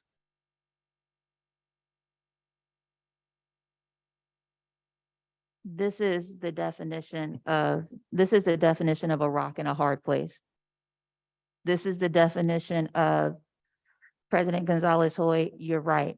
We need to be physically responsible. Other trustee, you're right. We can't cut from the bottom, right? Like, this is literally, we're in a rock and a hard place position. And what we need to do is not look at what you said and not look at what I said, but look at what got us to this place. What happened to make us be in a position now to where we're looking at cutting people from the bottom to the top instead of from top to bottom? So I think one of the things that you and I have very much in common is that we want to make sure that in this district, we value people and we keep ourselves physically responsible. It has to be a both and. I'm complete. Thank you, Clerk Smith-Folds. Okay, we're gonna move to a vote. We're voting this time. If you're voting yes, you're agreeing to approve the resolution. If you're voting no, you do not want to approve the resolution, okay? Okay, Trustee Santos? Abstain. Thank you. Trustee Baron? Abstain. Thank you. Trustee Phillips? I abstain. Thank you. Trustee Reckler? Reckler abstain. Thank you. Trustee Clerk Smith-Folds? Smith-Folds, no. Thank you. Trustee Christian? No. No. And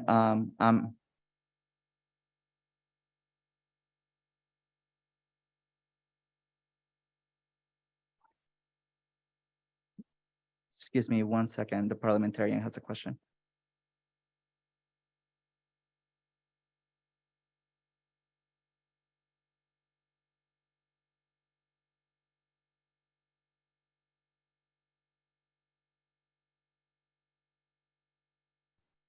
Thank you. And my vote is a no.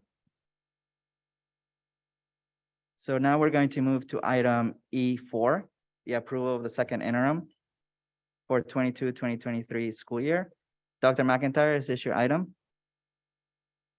Yes, it is, Mr. President. Go Thank ahead. you. May I have the ability to share, please?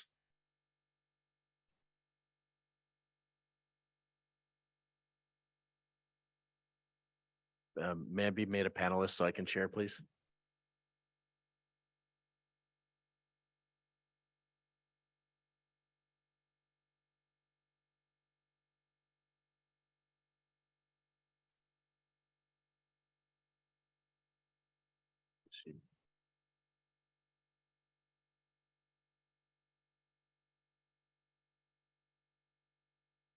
Oh, I'm sorry, I did not report out on the last item, Dr. McIntyre, the result. I was just informed. So the resolution did not pass. Thank you. Sorry about that.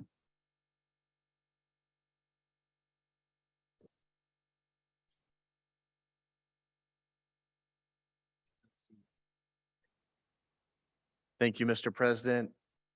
Board Clerk, board members, Dr. Hurst, Cabinet, community, it's an honor to be here with you again this evening. Tonight, we're talking about the second interim report. Now, we're in kind of a unique situation in talking about the second interim report in that at our last meeting, we actually talked about more current financial information. When the board looked at and ratified the agreement with the United Teachers of Richmond, we had to provide a disclosure to the county, that AB 1200 disclosure that included our actual financials through February 28th of this year. So when we look at the second interim report, we're meeting one of our 4 statutory report requirements for the school finance, but we're actually going back in time a little bit. So I want you to keep in mind that when we talk about the actuals for the current year, we're only talking through January 31st. And so you're going to see things in here that are going to be a little contradictory to what you saw in the last presentation, because we're looking at data as of January 30th, 2023. So what you see here is the annual budget calendar that includes the normal budget adoption cycle and then regular fiduciary updates to the Board of Education. As you know, we typically adopt our budget before July 1st of each year. We come back before you at first interim in the middle of December. And tonight we're at second interim, which is due by today, March 15th. As the year continues, well, I'm sorry, the second interim report includes the data through January 31st of this year. And it's with all the known factors that we have in front of us. So it includes the governor's January budget proposal, but we don't have the benefit of items such as the May revision that we'll be looking at in May and build into next year's budget. Tonight, I'm going to talk to you about a general fund overview. We're going to talk about some of the differences. We're going to do a crosswalk from the adopted budget to first interim to where we are at second interim. We're going to look at where we are in the multi-year projections and our budget certification. Trustee Smith Falls, Yes, sir. I move that we take a 10-minute recess. Are you able to amend that to 5 minutes? Yes, ma'am. Board, we're going to take a 5-minute recess if there's no objection. Any objections? Dr. McIntyre, I'm sorry for the interruption, but we're going to take a 5-minute. Thank you. Dr. McIntyre, if you could continue your presentation, please.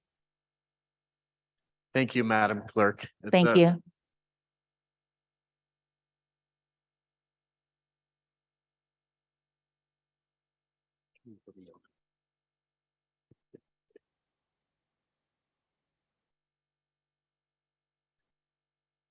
Okay, so just to take a quick step back, tonight we're going to talk about the general fund overview. We're going to look at the differences between first interim and second interim. We'll look at the impact to the multi-year projections. That's this year plus the subsequent 2 fiscal years. And we'll look at the projected budget certification. So the second interim, when we look at the general fund, we're taking a very high level look at the current year this year. And so what you see on the left-hand side is, for example, we have the beginning fund balance. We have the revenue sources for the entire general fund. We have the expenses for the general fund, and then we show, do we have an operating deficit or surplus in the general fund? At the bottom, what we show you is what the combined ending fund balance would be, and then we break out what portion is restricted versus unrestricted. And so when you look at the second column there, you see where we were at the adopted budget. And so when you look at the adopted budget, you see we believed that we were going to have $469 million in total revenue this year, and we were going to spend about $485.6 million in expenses in the general fund. So we believed we were going to have a deficit of about $16.2 million when we started the year. Now, when we had this conversation at first interim, we found out that we received 3 extra grants on the restricted side of the budget. We learned about that emergency learning loss block grant, the arts, music, and instructional materials block grant, and of course, the after-school expanded learning opportunity program increases. And so what that did was that increased our revenues with minor changes to our expenses. And so we went from this pretty nasty deficit to being just better than break even at first interim. Great news. Great news. As we look at second interim, we continue to recognize the higher revenues as a result of these additional revenue sources that have come in mostly on the restricted side of the budget. And so we see a big change in revenues with a minor change in expenses. So now our total revenues are projected to be $549.8 million this year, and expenses coming in at $594.5 million. So it looks like we're going to have just this massive surplus in operations this year. So when you look at it on the face of it, it's like, holy cow, what's going on here, right? And so what I do want to do is point in the direction of what's happening both in the unrestricted fund balances, which is just below that, let's call it orangish line, and then the restricted fund balances just below that. So if you look, when we were starting the year, we thought we'd have the unrestricted fund balance of about 17.6 million. And because revenues went up at first interim, we saw that jumping up to 35 million. Similarly, with the restricted, we saw it go from 14.7 to about 24 million. But the growth in revenues at second interim is predominantly in the restricted side of the budget. And so when you look at the change in fund balance from first interim to second interim, you see that there's about a $3 million increase in the fund balance from the unrestricted side of the budget, and that the rest of the revenue increase is coming from the unrestricted side of the budgets, that increase of $46.8 million. And so while the fund balance is growing, what we have is a commitment in the following years to try to use these additional one-time monies to meet the needs of our students and continuing operations for solvency moving forward. Additionally, we do have the Fund 17 set aside by the board in years past, $35 million. And so we would be what would be considered a very healthy place when we look at this year alone. Of course, we don't only look at this year, we have to look at the multi-year projections. But before we do that, I did want to share the breakdown. So.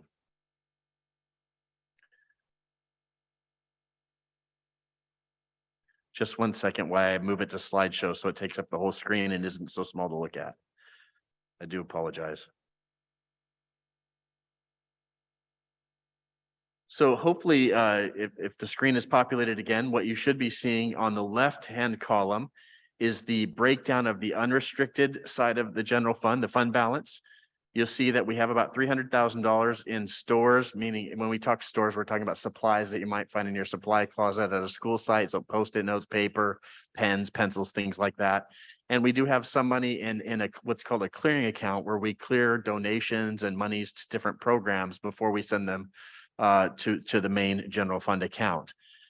So we have small amounts in there, about $300,000. We have a committed fund balance because at the time we had offers on the table. Remember, this is as of January 31st, 2023. We had an offer on the table with our teachers that would have an impact to the unrestricted general fund of about $9 million. So we had that committed in the unrestricted general fund. We have our reserve for economic uncertainty. That's 3% of total expenditures in the general fund that we're required to set aside by the state. And the county looks for this when they review our financial documents. And then we see we have about $14.2 million unassigned. So this means above the minimum requirement as set out by the county office in the state. On the restricted side of the budget, you see those 3 new block grants that are increasing the funding, the ending fund balance that we talked about in the current year. So you see, we're in pretty good shape in general, but we're accruing this rather large obligation to deliver these services from these block grants moving forward. So when you look at the general fund overview, the changes from first interim, you see that there were increases to the local control funding formula, about $15,000.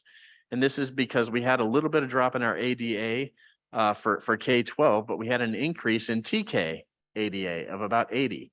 Great news. Obviously, the more students we have at TK and K, those feed through our system and create a positive bubble rather than a negative bubble. So that's really promising. State revenues had an increase of $4.2 million that were recognized because of the home to school transportation reimbursement. That's actually the next item on the board agenda for tonight. Assuming that the board approves the plan, the district would receive this increase in revenues every year moving forward.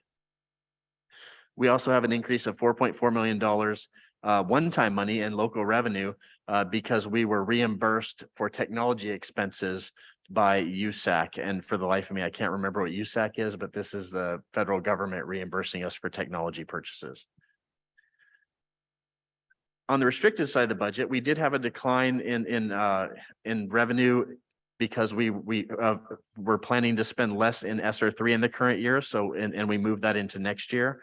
So that lowered the ESSER 3 revenue by $9.5 million this year. The state restricted revenue increase of $56.5 million for expanded learning, 4.5 increased by 56.5. The expanded learning opportunity program increased by 4.5 million.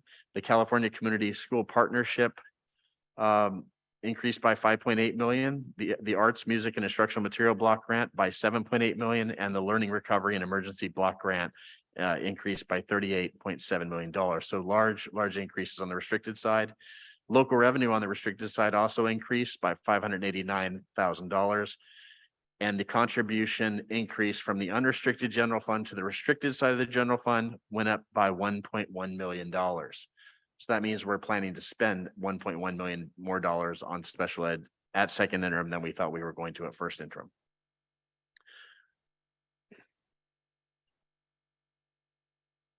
On the expense side of the budget, we just talked about revenue. So talking about the changes in expenses, recognizing that certificated salaries would increase due to negotiations with our West Contra Costa Administrators Association. This added about $456,000 in salary expense. On the unrestricted side of the budget, classified salaries increased $305,000 above what was originally projected, including SSA negotiation. Pardon me. Employee benefits increased about $2 million. Wow. Due to the settlement of multiple negotiations with West Contra Costa Administrator Associations, thank you, Teamsters, and SSA, including health benefits, changes to book supplies, and budget to move outside contract services and equipment. On the restricted side of the budget, certificated salaries decreased by $1 million due to the recognition of vacant positions vacant positions due to outside being forced to contract out for positions we couldn't hire for. Similarly, on the classified side of the budget, we had to decrease salaries by $1 million because we couldn't find people to hire for certain required positions and were forced to contract out. So basically, we moved money from the salary category and put it into the contractor category when we couldn't find somebody and we were legally obligated to provide the staff. Despite that, employee benefits, despite the decreases in the salary projection on the restricted side of the budget, employee benefits did increase $116,000 over the previously estimated amount. So the next we want to take, now that we've looked at the current year and the changes in the current year, we want to look at what does that mean for the multi-year projection. And when we talk about the multi-year projection, we're talking about the current year plus 2 subsequent years. So from 22-23 through 24-25. And so that we always want to start by talking about what assumptions our finances are built off of, because one minor change in some of these assumptions can have a massive impact on what we believe we can afford and not afford. And so we figure by publishing this, by sharing it, and if you have the time, I definitely suggest people who are so interested in school finance, please read the executive summary in the budget, because we spend a lot of time trying to detail this out so we can make it clear to everybody, not just people who are interested in school finance. So we have to recognize that our enrollment, we're in a declining enrollment environment. The district experienced extreme declining enrollment during the first 2 years of COVID. And now what we hope we're seeing is a flattening out. But until we actually see it flattening out, we have to kind of follow the trends through. And that's what you see here with our enrollment projections, where we currently see ourselves this year at 25,735 students. And we see that going down to 24,892 by 24-25. Now, we're not actually, while we have to provide a seat for every student that shows up, we're not funded for every student unless they actually show up to class. And so what you see is the projected average daily attendance beneath that for each year. And those are the numbers with which we believe we're going to be funded. The next line you see is the average daily attendance percentage. Statewide, since COVID, we've gone from an average before COVID attendance rate of about 93.5 to 94.5%, down to about 90%. And so West Contra Costa is no different. We're seeing similar drops in average daily attendance rates. And so we're adjusting our rate down to match what we're actually seeing. And so we're using a 91% average daily attendance rate in all 3 years. If the data changes over time and we believe that we're going to go back to the old norm, we'll of course have that conversation because this is a very important metric. The state did change its rules regarding how they're funding average daily attendance. And they also, under the local control funding formula, set up a 3-year rolling average for the unduplicated pupil percentage. I know we've had a lot of conversations about who's a UPP student, those foster youth, those free and reduced lunch students, those English language learner students. And those are the students that generate LCAP dollars, or the supplemental and concentration grant dollars that we identify for services in our LCAP. And so you see, we're projecting that number continuing to grow slightly based on the success we had this year, in large part due to the scholars that we're here sharing with us tonight. And many of the office staffs and staffs in the attendance office were also very integral in making this happen. So it was very, very much a team effort, and I really hope that that continues moving forward. And if it does, then what you're seeing is the impact on the 3-year average of that over time. The COLA is given to us by the California Department of Finance. Right now, the California Department of Finance is projecting an 8.13% in COLA for next year. The only concern about that I want to put out right now, and then not saying the sky is falling, I'm saying month-to-month revenue that's behind the 8.13% COLA is coming in below the governor's estimate. So if it comes in close, but just a tiny bit under, there's flexibility in the state budget, no concern. If it comes in massively under, then the programs that the governor could choose to flex and the legislature could choose to flex eventually dry up, and it will hit the LCFF, the ability for the state to fund the full COLA for LCFF next year. So this is something we're keeping a close eye on, and I bring it up so we're all keeping a close eye on it, not to freak you out. The out-year COLA is set at 3.54%. That's probably the highest third-year COLA I've ever seen in school district finance. Typically, we're looking at 2 to 2.5% by year 3, so still projected to be higher in the out years. STRS has flattened out near its top. PERS continues to grow due to poor market returns, and so that's reflected in our financial statement. Our contributions continue to grow, and at the bottom you see the average cost of step and column for each of the units presented here. So when we take all the known items and the factors that we just talked about, so only known items, there are no magic 8 balls where we kind of guessed about things. We take what we know and we project that forward based on all the inputs we just talked about. And so what we show here is what we project our revenue on the unrestricted general fund side of the fund to be revenue and expenses for the next 3 years. And so as we talked about, when we talked about 22-23, we saw strong operating surplus in the current year from the unrestricted general fund side of the fund for the current year. And so we see a fund balance going from 21.1 million up to 38.3 million. There are commitments within that for what we have at the bargaining table, because remember, we're talking about January 31st of this year, not now. And as we look forward, we see that we're roughly operationally neutral on the unrestricted side of the general fund next year. And we have a slight surplus in year 3 based on all knowns at the time for January 31st. Here you see the total general fund, the combined general fund, both the restricted and unrestricted. So those numbers in 22-23 are going to look very familiar to what we just talked about in the third slide in the presentation. When we math out the same information moving forward, as you might expect, because we're spending those dollars we received this year in future years, you're going to see some deficit spending in those out years. And so you'll see the impact essentially that a typical declining fund balance. This is more what you're probably used to seeing when you look at multi-year financial statements. Based on everything that was known, including what was on the bargaining table as of January 31st, I know a lot has happened since then, but as of January 31st, with everything that's in the financial statements, we self-certify as a positive budget certification. Now we know And we included notes in the executive summary of the second interim report about what happened subsequent to January 31st. We moved further at the bargaining table with all of our labor partners in recognition of what they're experiencing with inflationary pressures. And so a lot of the finances that we talked about at the last board meeting look very different to what we talked about now as a result. But we are, based on what we have to do to meet our compliance requirement with second interim report through the end of January, this is where we landed. And so I know I feel like I'm talking out both sides of my mouth because I told a very different story at the last board meeting than I told you here in order to meet the legal requirement for second interim report. So with that, I'm happy to attempt to answer any questions. Thank you, Dr. McIntyre. Board, are there questions? Do we want to call for public comment? Oh, thank you so much, Clerk Smith-Folds. Staff, is there any public comment? Yes, our first public comment is Andrea T. Please unmute yourself and state your last name.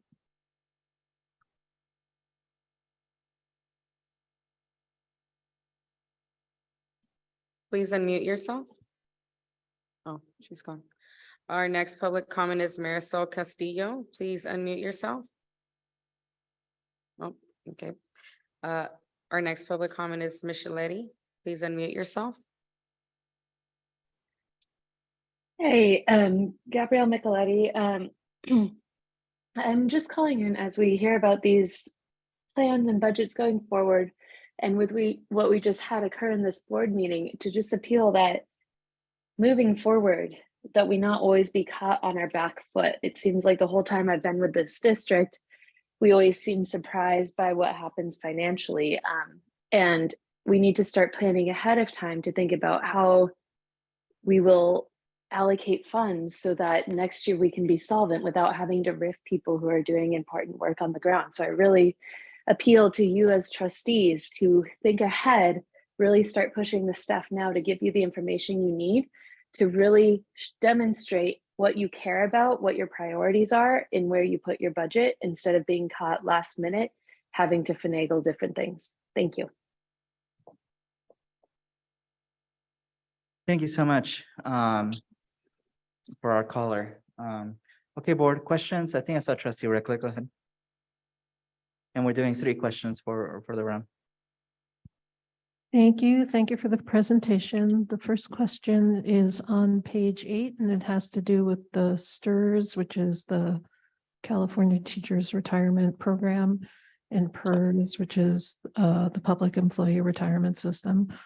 So STRS is holding constant for out into the out years at 19.1%, but PERS continues to escalate at a rather good clip. Might you please explain your assumptions around the PERS number? Absolutely. Thank you very much for the question. This is not data actually that we create on our own. We rely on the actuarial reports produced both for and on behalf of STRS and PERS. And then, of course, when it comes to STRS, there is law and state intervention on changing that rate, whereas PERS has much more flexibility as a public employee group because they also represent, for example, firefighters and police and other state employees. So the actuarial reports for both units are what set the rates, and the Department of Finance communicates those out, as do a couple other agencies, but they're really being shared from and set by the entities themselves. Okay, and usually when they, are they true to their projections? There have been some minor changes to out years as we get closer. So for example, when I look at the 28.1 for 24-25, if the economy continues to boom and we have a amazingly low unemployment rate like we've had recently, then there's a chance that the growth, and of course, assuming the stock market performs well between now and then, there may be no need to continue to increase these in the out years. But based on what they see as kind of longer term cycle trends that they use in their actuarial evaluation, this is what they're currently projecting. But we've seen minor changes between what was published in future years and what came when that year actually came to present. what was actually published then. It's not gospel, it's not set in stone, I guess is what I should say. Okay, thank you. And my next question is, based upon the actions that happened tonight, do you think that a positive is still going to hold, or should the board consider the self-certified as a qualified? I think it would be very reasonable to assume that if we do not change our certification, that the county will do that for us. Okay, thank you. Okay, Dr. Hurst wanted to also add something. Yes, just wanted to let the board know and those listening that I have been in contact with the county since the board's decision.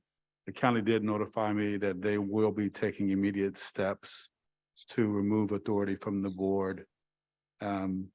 So meaning that the board, West Contra Costa Unified School District Board, will lose control. And that they will assign the financial advisor, namely Javetta. And also they will begin exercising stay and rescind authority. So just wanted to share that with the board in my conversation I had just had with them. Thank you. Thank you, Dr. Hurst. Board, are there any other questions? Trustee Phillips.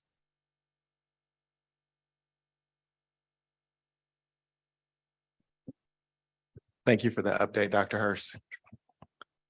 Dr. McIntyre, the presentation that you just gave us, did it assume that the board would take different votes tonight around the rifts?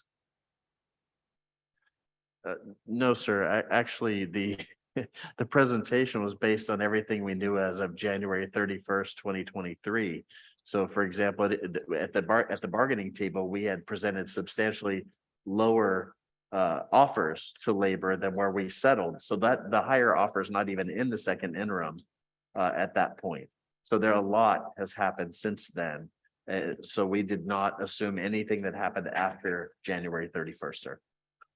So when you take into consideration the things that did happen this evening, the information that we are looking at this evening, it's not, is it fair to say it's not really accurate? It's no longer timely. It's a bit stale. So the information we looked at the last board meeting that was attached to the AB 1200 disclosure when the board considered the salary increases for the United Teachers of Richmond would be the most current financial data. And we did include it in the executive summary as well, just so people knew what happened since. So the community would be able to follow that, hopefully. I hope that answers your question. So we won't say it's inaccurate. We'll say it's not current. Correct. Okay. It's absolutely accurate as of January 31st, 2023, sir. When will we get something that rolls in everything that has happened after that date? So the labor agreements, the votes tonight, when will the public and the board get something that says, this is what it looks like now? I can provide an update at the next board meeting that brings us more current. I would request that he do that. I think everybody would like to see that information. Thank you. Board, any other questions? President Representative Fox. Gonzalez-Foy, I have comments, not a question, but I just Okay. wanted to put out there that I have comment. Okay, thank you. My question, Dr. Hurst and Dr. McIntyre, can you please remind us what losing control would look like for us? What does that mean again? Just so that we are ready for what's coming. So giving up control to the county is actually a multi-step process. So where we find ourselves now, as Dr. Hurst mentioned, it sounds like the board is taking steps to exercise its stay and rescind authority moving forward, which there's statutes and law that the county follows through their flow charts on which levers they pull. So it's, we don't require state loan at this point, so they're not removing the superintendent, they're not removing the CBO and placing state administrator in place. They're not saying the board is advisory only at this point, but they're taking the we've passed the kind of just general fiscal advisor spot where we're getting advice from a objective third party who's kind of looking over the shoulder of the board and me. And now we're to the stay and rescind authorities spot. So we're kind of in that middle zone where, we still primarily in control of our destiny. But if the board feels like if the county feels like the board is making choices that are contrary to its ongoing viability, then they're going to exercise that stay and rescind authority. And basically they can take anything that the board approves and rescind it. Thank you. So if we continue to do the work that we're hoping to do through the contract committee and we continue to be fiscally smart, say it with heavy words. Could we actually, by adoption of the budget, remove the advisor and have a positive certification again? Technically not at a budget adoption. So the way the law is written actually is it's from interim to interim. And so we don't certify our adopted budget. Our next certification wouldn't be until first interim next year. So December of later this year. So we would be, even if we make the right changes, the county would still be in our day-to-day until December. Thank you, Dr. McIntyre. Actually, my last question. So is your recommendation that we still follow what's on the agenda and pass a positive certification tonight? Or would you recommend that we pass a qualified? If we self-certify qualified, then the county is not going to send us a letter saying you did a bad thing. They're going to say, we agree, I believe. So I would, at this point, based on what's occurred tonight, I would recommend that we self-certify as qualified. Thank you, Dr. McIntyre. Board, any further questions? Okay, board, can I have a motion, please? Trustee Reckler? So I need Ms. Dunning's help, but what I'd like to do is to separate the approval of the second interim from the certification. So if you'll help me to do this, I want to give people the option just to get the report, they've approved it, but then to have a choice on whether to do a positive or a qualified certification. Can you turn on your mic so that you can educate everyone? We're all going to have parliamentarian school right now. Belmont, come here. So you could do that all in one motion. You're going to make the motion to approve the second interim minus the certification. Correct? So because you want to vote on them separately, right? So we're going to separate them. So your first motion is going to be to approve the second interim without the certification. And then the next motion would be to approve the certification. Okay. So my first motion will be to approve the second interim. Okay, thank you. I'll second that. And then do we vote on that first? Okay. Comments on the approval of the second interim. There's going to be another motion when we're approving or doing a positive or qualified certification. So that's different. Are there comments on the approval of the second interim? Trustee Phillips. Thank you, President Gonzalez-Hoy. Sorry, 1 second. No problem.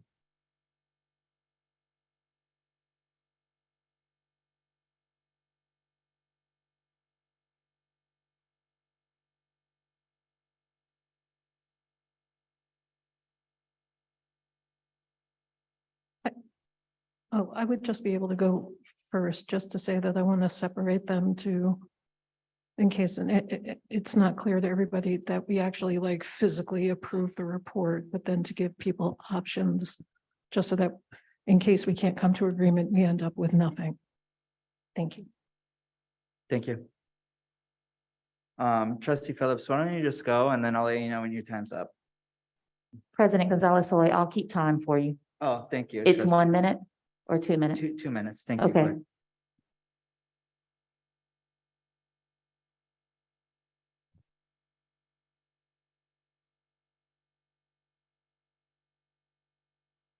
Do you want to start, Trustee Phillips?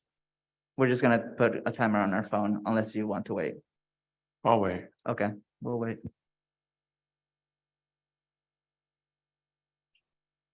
Who wants this one? Okay.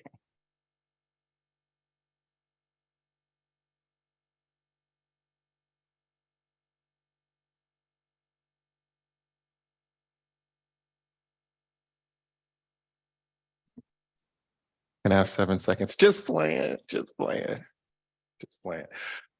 So, first, I'm going to be voting no this evening for a few reasons.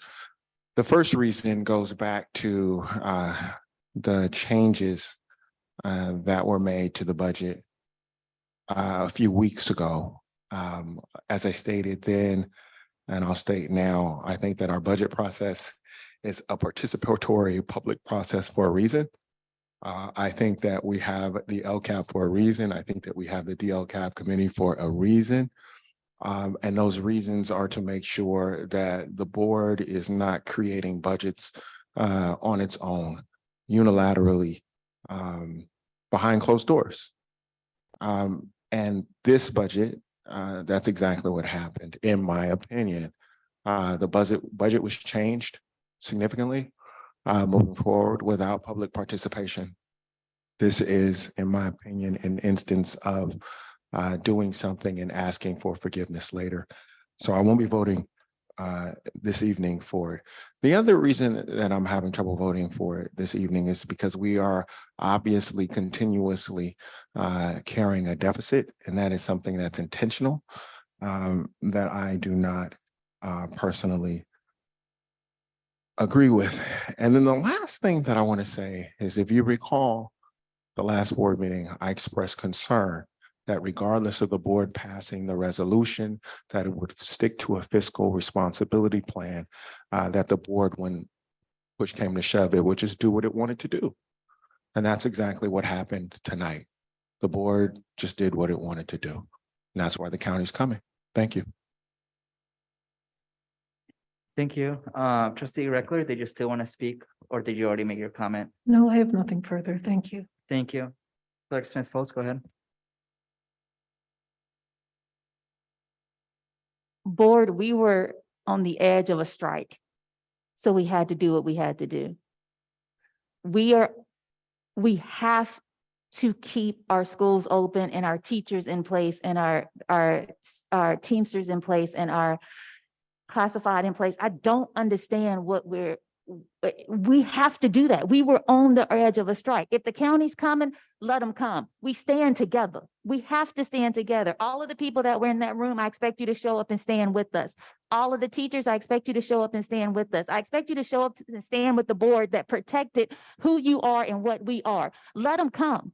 We cannot operate in fear. We were about to strike. We had to make a tough decision. And now that we're in it, we'll fight.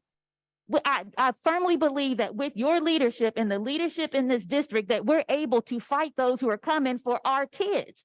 And if you come for the teachers, you come for our kids. You come for the custodians, you come for our kids. If you come for the grad tutors, you come for our kids.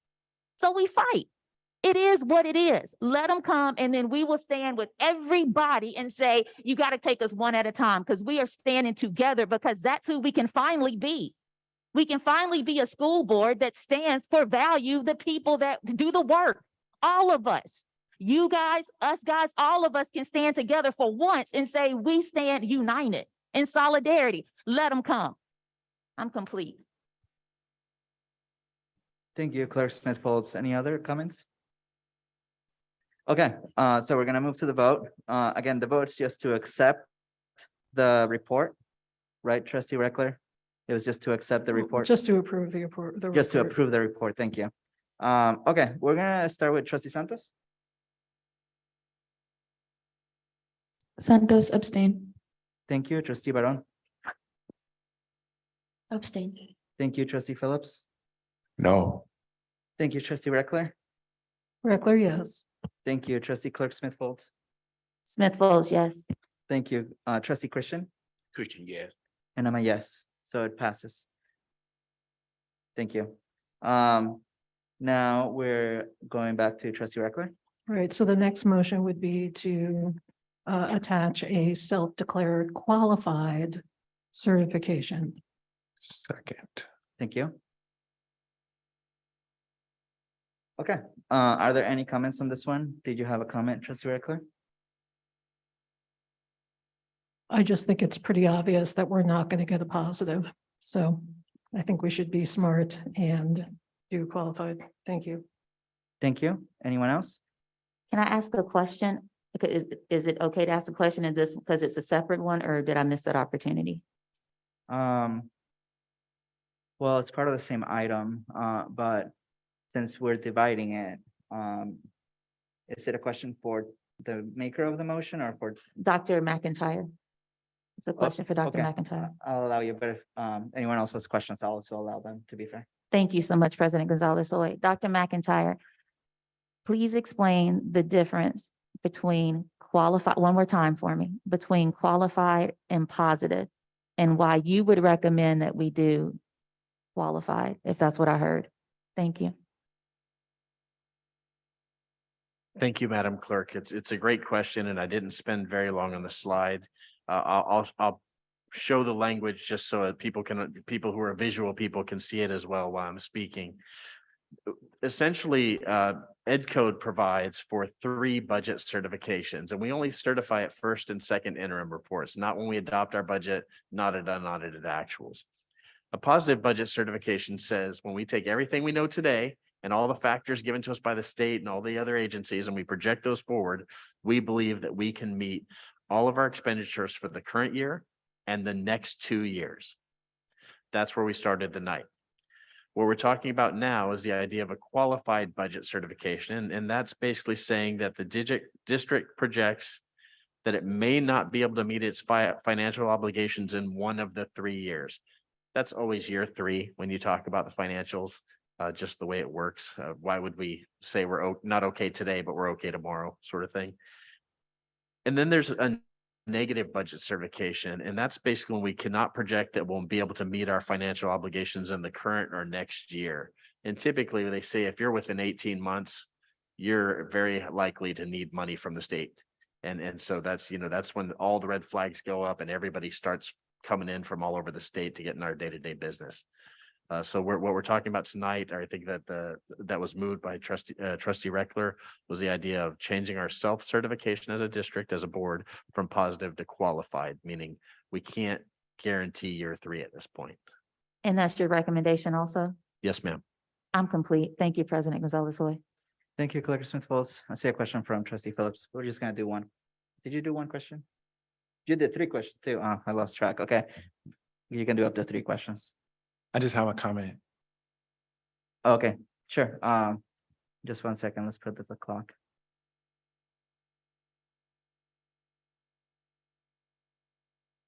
Go ahead, trustee Phillips.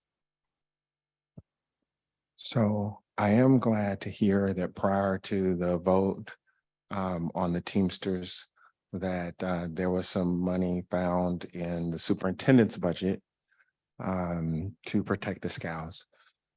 But considering that there were no RIFs for Teamsters anyway, that money from the superintendent's budget is not actually needed to protect the Scouts.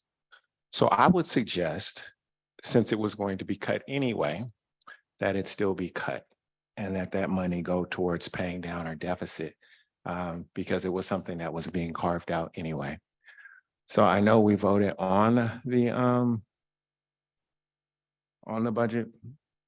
And I know that we'll have another budget, that's going to come up, the real budget in June. But the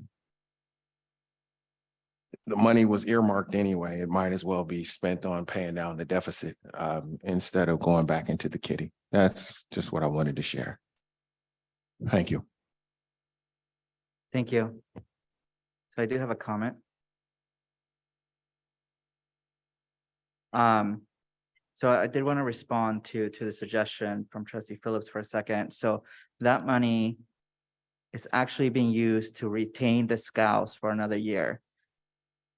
That we didn't vote for the RIBs does not mean that that money is now available. That money is being used for scouts, so I would disagree with that, and I think that it would require us to agendize an item for us to say that we're not gonna use that for that. So I totally disagree, because then we would have to find additional funds to keep the scouts. I'm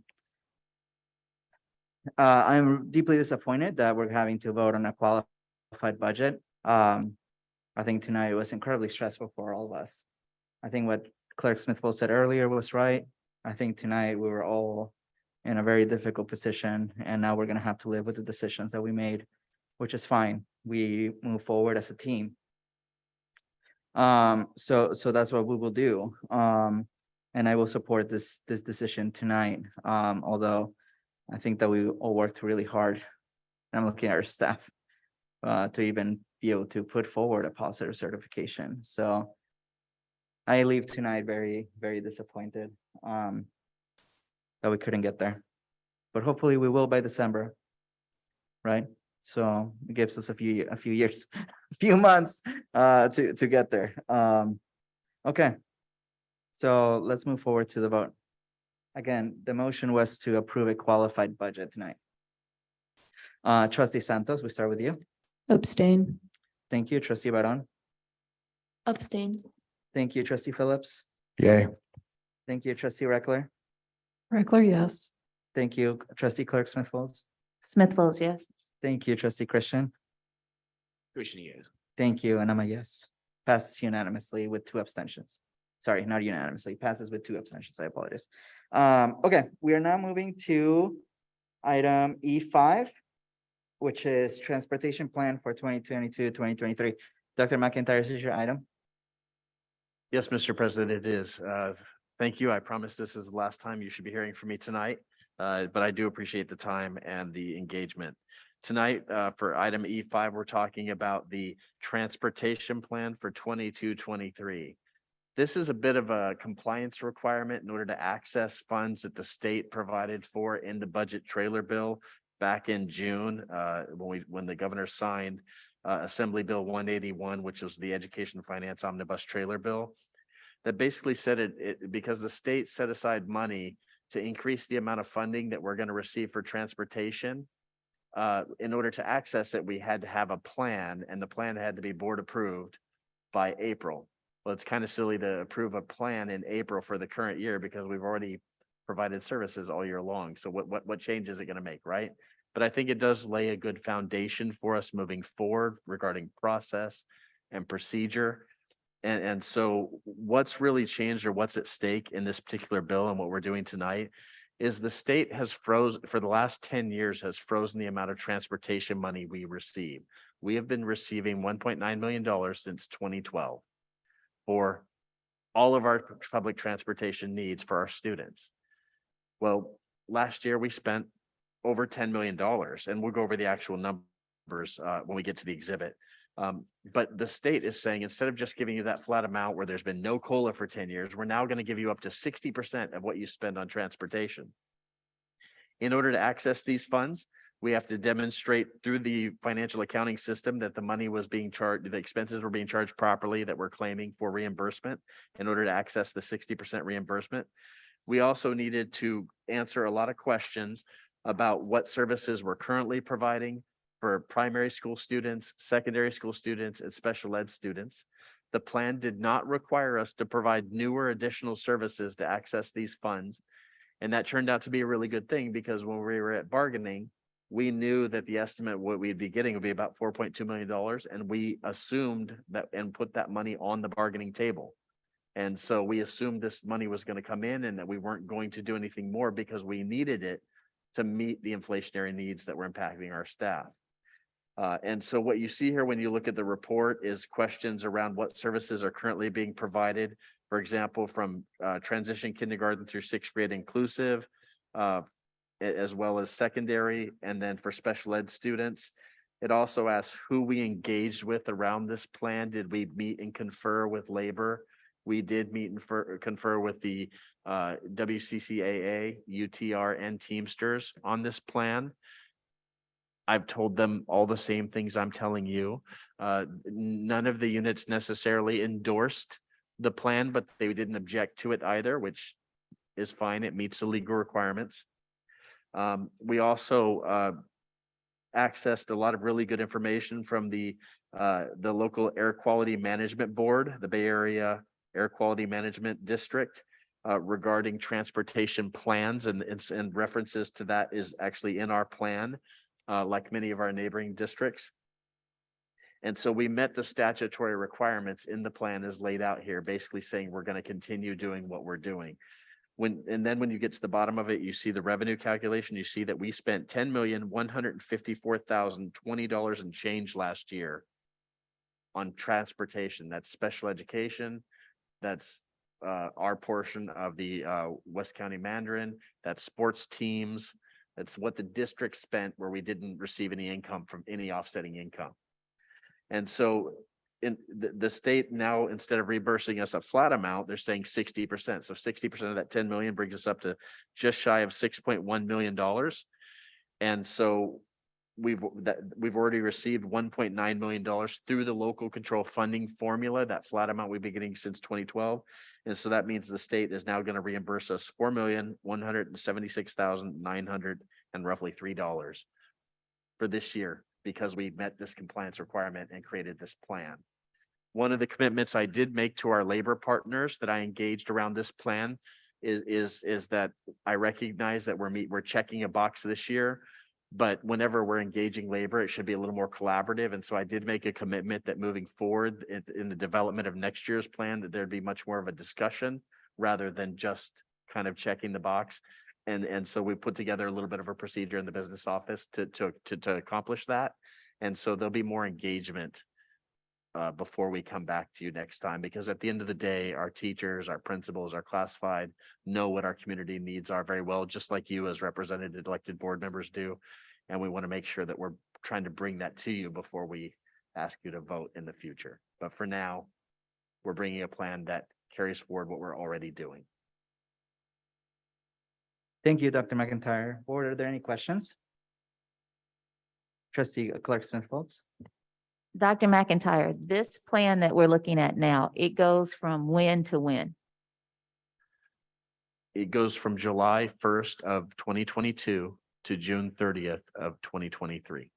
Well, the one we're voting on now, so just the next couple of months. Correct. And then you said that the next time we're going to engage a little bit deeper, further, faster, quicker for everybody to come to the table to make a plan around transportation. Is that correct? For next year, yes, ma'am. When would that start? I was hoping to start in May. This May? Yes, ma'am. Okay, I'm complete. Thank you. Thank you. Are there any other questions? Trustee Reckler? Thank you. I just have two things I want to pull out of the conversation. The first one is that there is no expansion in services. This is just paying us more for what special ed on all the busing that happens regularly. Correct? Yes, Trustee Reckler, that is correct. Okay, and the second question is, looking out into the future, do they intend to raise it again, or are we locked on this number until they decide to revisit it? The percentage appears to be set at 60% as a what I would call a marked peg. The real question is, when the state economy slows, will the state continue to apportion enough to cover the 60% cost? Because now districts have a real interest in increasing access and services with these additional revenue streams. And so I think statewide, you're going to see some of that, which means I think the total cost of that 60% is going to go up. And so the question is a state revenue soften? Will they continue to be able to meet that demand, or will they choose this to be a place where they underpay us as we've seen in other areas? Okay, thank you. That's all. Thank you, Trustee Reckler. Any other questions? Okay, can I have a motion, please? I'll go ahead and, I'm sorry. I'll go ahead and move Oh, that's easy. Transportation plan for 22 to 23. Smith Folds seconds. Thank you. Are there any comments? I have a comment. Oh, I'm sorry, public comment. Wait, Oh. did we not do public comment for questions? No, oh, I'm sorry. Let's go to public comment now. Are there any hands up? Yes, we have one public comment. Kate Butler, please unmute yourself.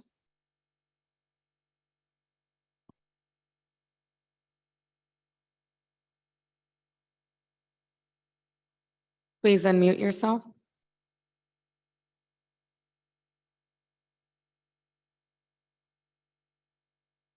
Okay, thank you. Clerk Smith Folds, you had comments. Oh, sorry, let's wait for the clock.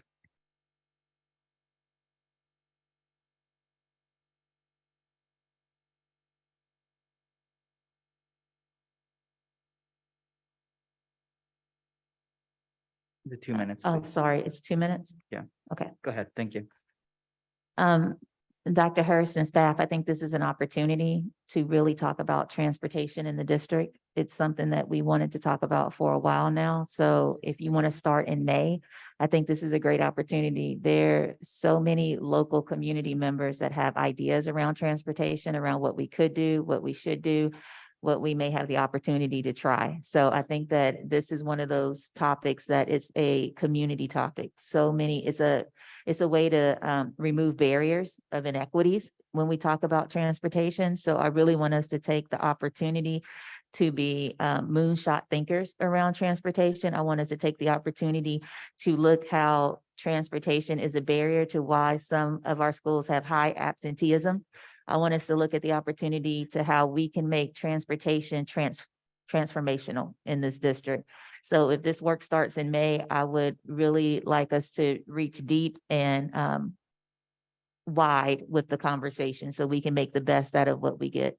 Thank you. I'm complete. Thank you, Clerk Smith Folds. Trustee Phillips?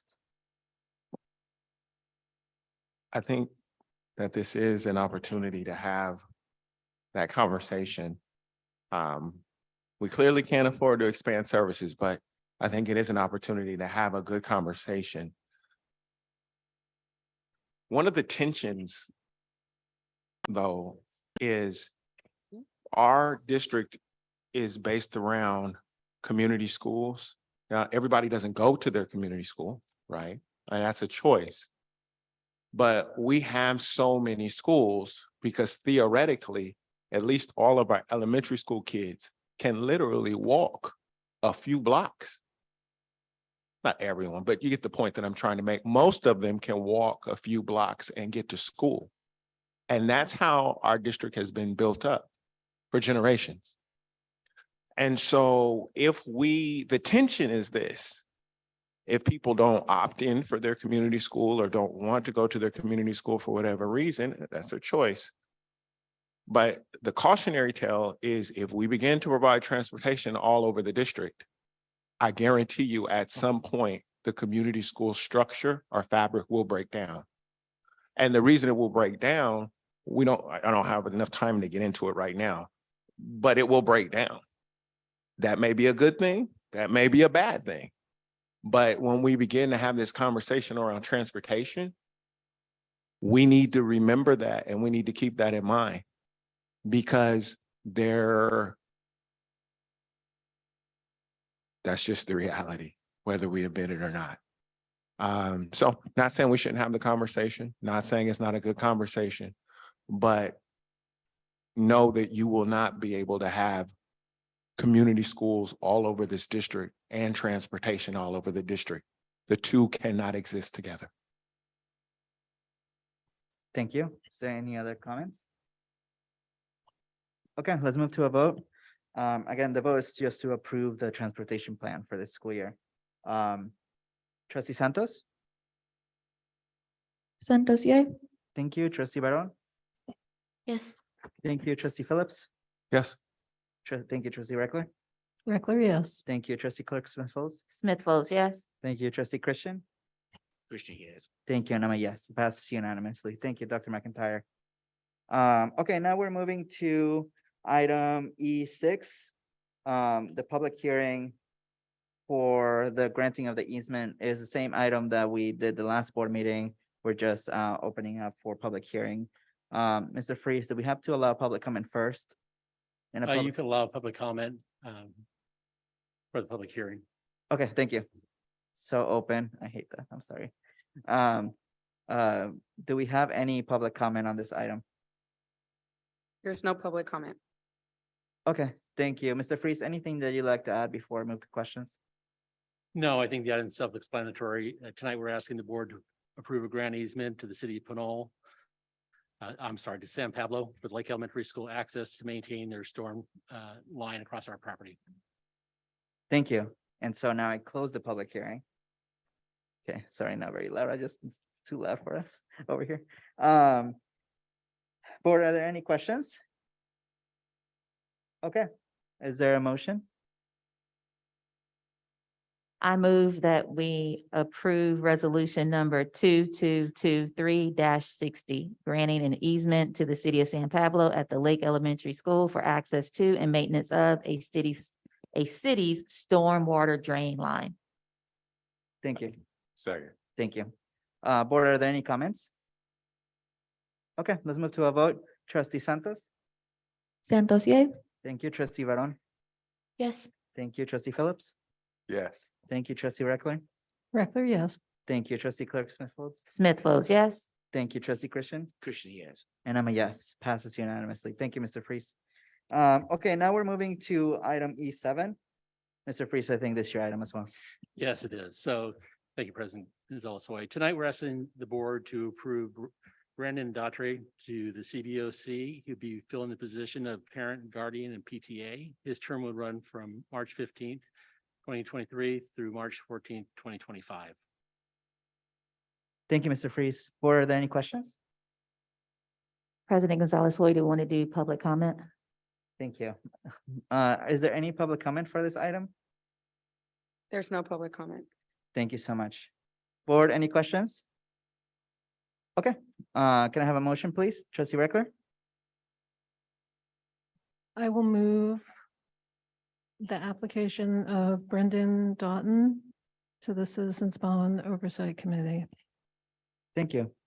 Smith votes seconds. Thank you so much. Okay, are there any comments? Trustee Reckler? I would encourage the board to approve Mr. Doughton's application.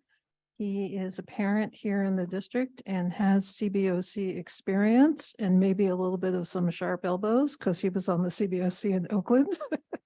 So he'll fit right in. And I think that it will be a great addition, and I encourage the board to vote yes. Thank you, Trustee Reckler. Any other comments? Okay, let's move to a vote. Trustee Santos? Santos, yay? Thank you. Trustee Varon? Yes. Thank you. Trustee Phillips? Yeah. Thank you. Trustee Reckler? Reckler, yes. Thank you. Trustee Clarkson Folds? Smith votes yes. Thank you. Trustee Christian? Christian, yes. And I'm a yes, passed unanimously. Thank you. Mr. Freeze, gonna pass back to you for E8. Yes, tonight we're asking the board to approve the appointment of Anton Youngair to the Citizens Bond Oversight Committee. Anton would be filling the position at large. The resolution or the item has it as Hercules, but it would be at large. He would be serving from March 15th, 2023 through March 14th, 2025. And Thank you, Mr. Freeze. Staff, are there any public comments? There's no public comment. Thank you so much. Board, are there any questions? Okay, board, is there a motion?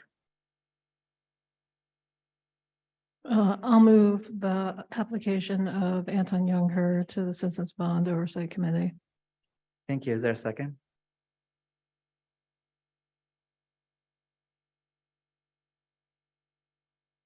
Smith votes seconds. Thank you. Board, are there any comments? Okay, let's move to a vote. Trustee Santos? Santos, yay? Trustee Baron? Yay. Trustee Phillips? Yes. Trustee Reckler? Reckler, yes. Trustee Clerk Smith Folds? Smith votes yes. Trustee Christian? Christian, yes. Thank you, and I'm a no, but it passes with one no. Thank you. Mr. Freeze, back to you for item E9. And our last appointment for the CBOC tonight is Tamika Vallette. We're asking the board to appoint her to the CBOC from March 15th, 2023 through March 14th, 2025. She'll be filling the position of parent guardian on the CBOC. Thank you, Mr. Freeze. Is there any public comment on this item? No public comment. Thank you. Board, are there any questions? Okay, board, is there a motion? I move the appointment of Ms. Vallet to the CBOC. Thank you. Is there a second? Reckler will second. Thank you. Are there any comments?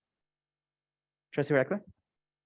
I urge the board to vote yes on Ms. Vallet's application. This is another parent, new parent to the district, and has relevant experience that can transfer, and I think that she will do a great job. Thank you. Oh, I can. Never mind. I'll save it. Never mind. Clerk Smith Folds? This was a great interview with Ms. Vallet. She was ready and willing to roll her sleeves up and to be part of the CBOC. She searched out to be part of the CBOC, which I think is a great thing. She is willing to learn at a rapid pace, which I think is a great thing too. And she is a value additive to this committee. I'm complete. Thank you, Clerk Smith Folds. Okay, we're gonna move to the vote. Trustee Santos? Santos, yay. Thank you, Trustee Baron. Yes. Thank you, Trustee Phillips. Yes. Thank you, Trustee Reckler. Reckler, yes. Thank you, Trustee Clerk Smith Folds. Smith Folds, yes. Thank you, Trustee Christian. Christian, yes. Thank you, and I'm a yes, passes unanimously. Thank you, Mr. Freeze. Okay, now we have two consent items. Before we move back to closed session. First is C1, pulled by Trustee Phillips. Trustee Phillips, just a reminder, under FERPA, our lawyers have told us that we're not allowed to ask questions or make comments on these items in public. So if you have further questions, we already did questions and comments in closed session before this meeting. So if you do, we would have to move to closed session.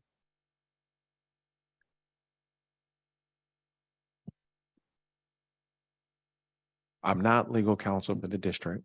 And while I agree that we cannot in this space identify a student, I do disagree that we cannot make comments.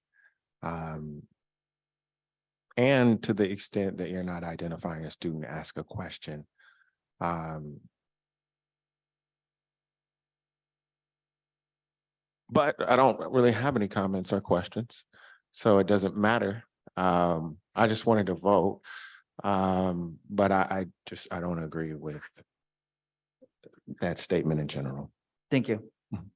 Okay, board, we're gonna move to a motion. You know what? May I make a point of order, though? Sure. We did not do a report out on that item. Do we not until we vote? That's right. yeah. Okay, thank you. Okay, board, is there a motion? Again, we already did this Oh, in yeah, closed session. We're I'll move just- it. Yeah, that's right. Thank Okay. you. Smith Folds, seconds. Thank you. We're gonna move to the vote. Trustee Santos? Santos, yay. Thank you, Trustee Baron. Yes. Thank you, Trustee Phillips. No. Thank you, Trustee Reckler. Reckler, yeah. Thank you, Trustee Clerk Smith Folds. Smith Folds, yes. Thank you, Trustee Christian. Christian, yes. Thank you, and I'm a yes. Passes with one no. Thank you. Okay, and then item C4 was pulled by Trustee Reckler. Yes, Reckler, go ahead. yes, thank you. So this is the food services job description. And upon consulting with staff, I would like to move that we accept this item, but with the following change. And that is in the qualification section, we add a bullet that says, in collaboration with the facilities department, lead the remodeling and rebuilding of plant and facilities for food service operations. He doesn't trust me to do it on my own. Thank you. I also love how it's in huge bold words, right? Anyways, okay. Is there a second? I will second. Thank you. Are there any comments? Okay, let's move to a vote. Trustee Santos. Santos, yay. Thank you, trustee Baron. Yes. Thank you, trustee Phillips. Yeah. Thank you, trustee Reckler. Reckler, yes. Thank you, trustee Clerk Smith Folds. Smith Folds, yes. Thank you, trustee Christian. Christian, yes. Thank you, and I'm a yes. Okay, board, that's it for our consent items. Now, we do have to move back to closed session. So we have to make a motion. Oh, we do comments from the board first. Okay. But it is 9:40, so I'm gonna make a motion that includes our time that we're gonna spend in closed session. Again, in closed session, we have 3 items. So unfortunately, we're gonna be here till a little bit late. Okay, so okay,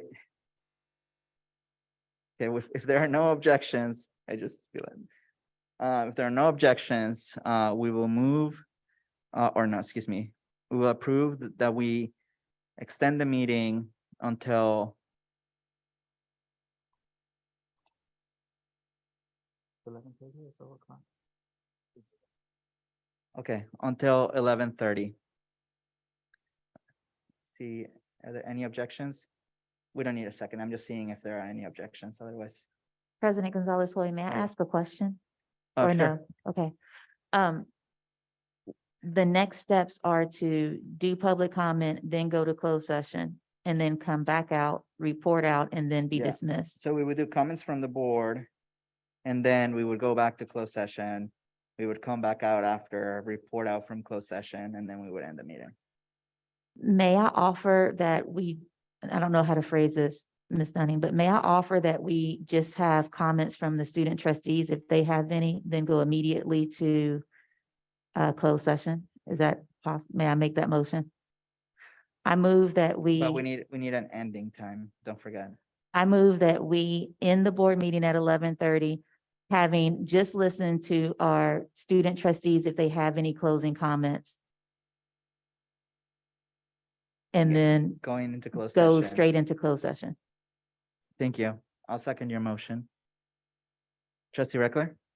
I want to put another motion on the, can I ask you a question, which Mhm. is for the 3 items, how much time each do you think that we need? We think that we'll need at least 15 minutes on the item we did not finish. 30 minutes on the second item, and then at least 30 minutes on the third item. So 30, 30 and 50. An hour and 5 15 0. minutes. Yeah, but I was giving us a little wiggle room just in case. Again, if we finish at 11, that's fine. We can come back and finish the meeting at 11, right? We don't have to go to 11:30. All right, thank you. Thank you. Trustee Phillips? It would be nice if we could stick with the original motion, because board members may have something that they want to say, not the ones, and I appreciate the student trustees, but the elected ones might have something they want to say. And if we're not going to leave out of closed session until like 11:30 or 11:40, I'm not sure they're going to be able to say whatever their comments are to anyone, because I'm not sure anyone will be watching. So Sorry, just to clarify, as soon as we finish this vote, they're gonna do their comments and then we go to closed session. no, I'm saying that I think that all of the board members should be able to Oh, I see. comment if they choose. Okay. Are you offering an amendment, trustee Phillips? I mean, that was your original motion. So. Yeah, it was, but we're voting on the second motion. On the amendment, I'm sorry. Was it an amendment? It was an additional motion.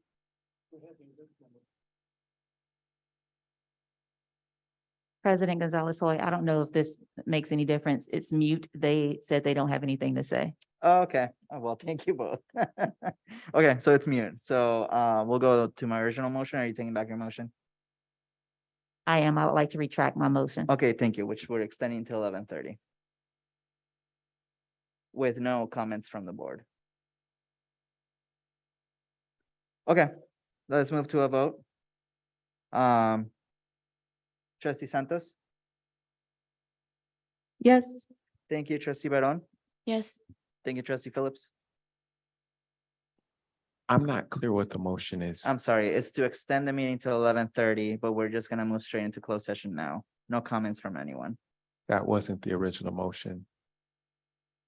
But okay, Did I not say that? I'm sorry. Did I not say that? the original motion was that we would go to comments from the board and then go into closed session.